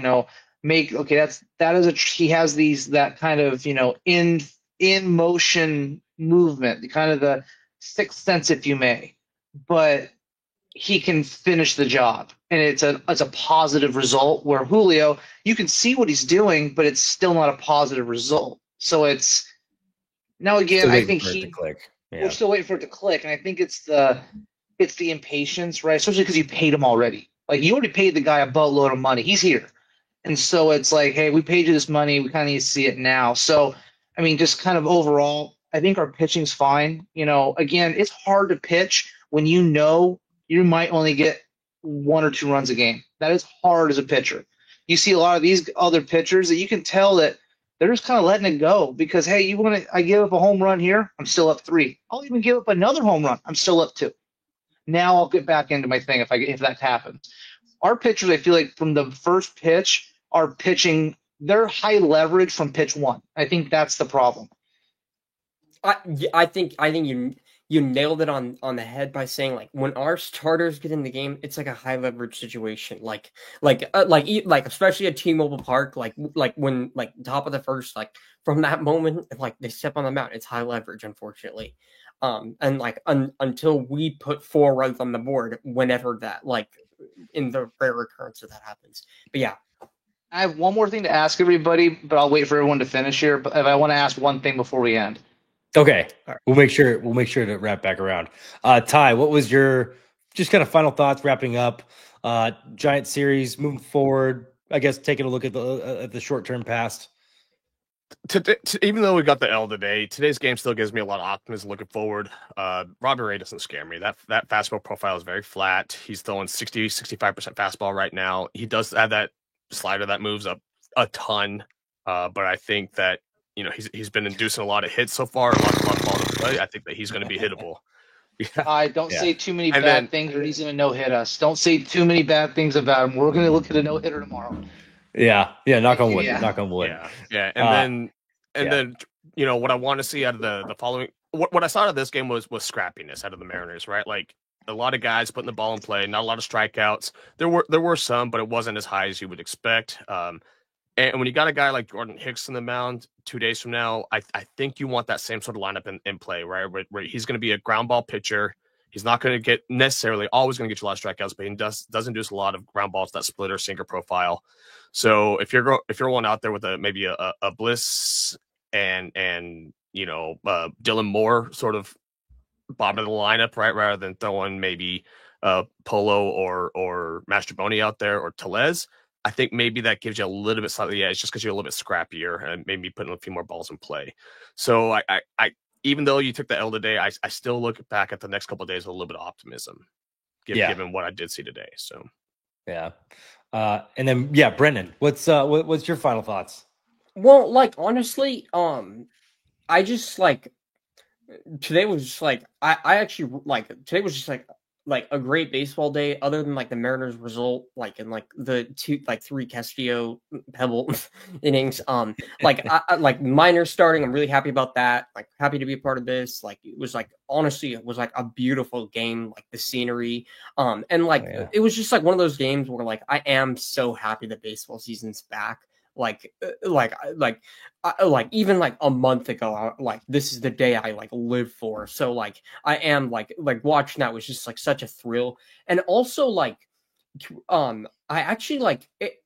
We like every game's like 2.5 hours now. So like I almost like appreciated that it was a 4-hour game. I was like, oh wow, like I'm really like we're like I'm deep into this thing.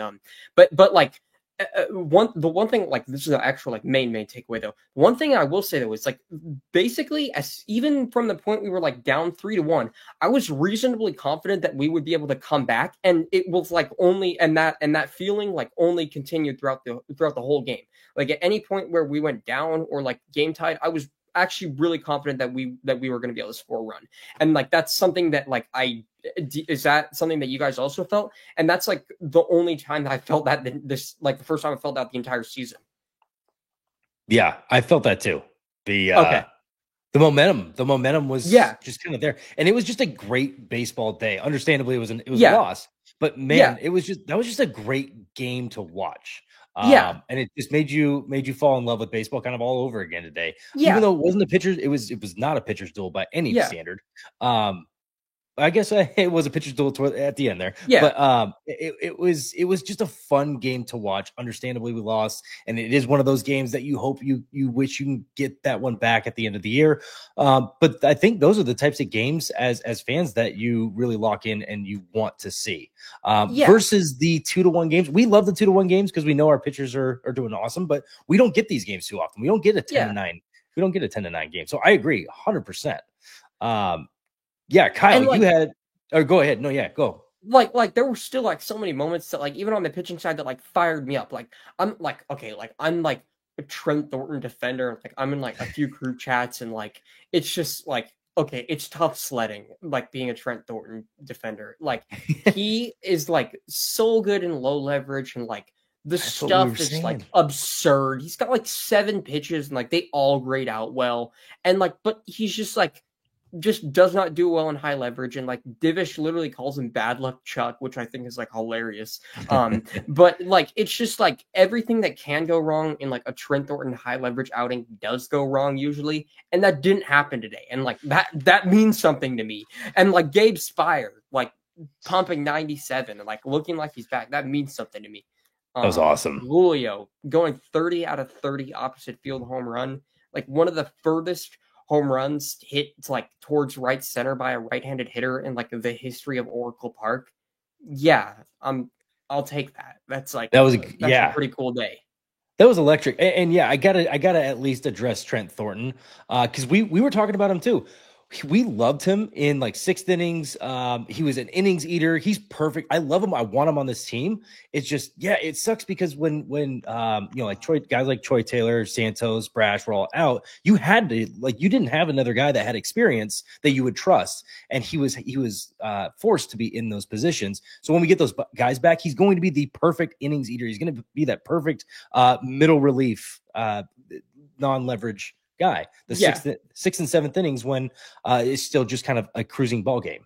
But yeah, I feel the same way about Colin Snyder. Like I know he was actually pitching like a lot of high leverage innings last year, and like Dan like really trusted him like down the stretch, and he started pitching more and more high leverage. He had like that one blow up against Texas, but he was like almost like flawless like the rest of the year. But like with Snyder, I'm not sure if I'm like completely comfortable that he's going to have the same success in high leverage innings this year. But I definitely think like he could be really, really good in low leverage innings or like medium leverage innings, and like with Thornton or like with Spire, like, you know, give these guys a high leverage opportunity every now and then, and I think they'll be just fine. Agreed. Kyle, I want to kick it over to you. I know you had a question that you wanted to throw back to the group. Yeah, so watching the game, and I don't know. I mean, Gavin, I don't know if you noticed this kind of as you pitched in your career as a starter. I know I noticed this a lot of my time. You could tell just in like when you're looking at umpires, and this sounds really weird. This is out of left field, right? So you look at these umpires, and if you notice the guy we had today, he was calling a lot of low stuff early, and as the game went on, it kept creeping higher and higher. I think we got a guy on an off. Like there was a couple pitches. I'm trying to remember who it was. I think it was. I remember there was a slider that went below the zone. I want to say it was a left-handed hitter, or maybe was it Robles?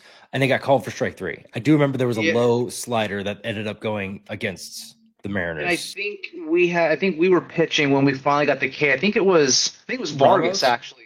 Oh, I think it was Vargas. Was it Vargas? He was living low, and like they were strikes. I mean, in the K zone, even Cal's sitting there like, "What are we doing here?" and then there was finally a strike 3, which was a high breaking ball that hit the top. Yeah, of the the cutter, zone. right? No, it was a like slider, that. but it slid right yeah. over the top. On the okay. top. Yeah. And he called strike 3, and I'm going, okay. So, and I've seen some videos where like you have the coaches arguing with the umps, like, hey, you're missing a bunch of stuff. And there was the ump today that said, if I see anyone jokingly tapping their hat like they want the review, I'm going to throw them out immediately. Instead of having like this whole like automatic ball strikes thing, and keeping it kind of a human game, like in the zone, every inning, why don't they get a phone call from like New York being like, hey man, you're off 2 inches, or hey, you're off an inch on the outside corner, like that was a strike, and almost coaching them through it or giving them the insight like as they're playing, just so that way, hey, you missed that call. So because like those people are human, right? Just to give them a little bit of advice so they're kind of like trying to get dialed in. That's been brought up before, Kyle, and the umpires union rejected it. Yeah, I've heard that brought up in tough. multiple seasons of umpires being able to go back and check their own tape, and multiple times the umpires union has rejected that.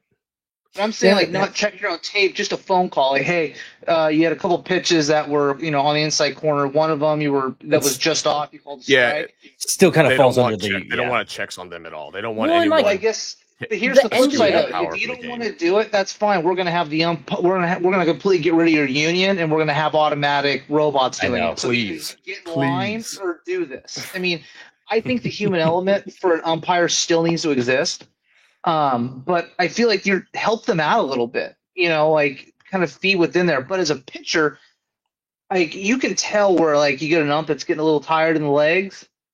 All of a sudden, that zone gets a little higher. So just.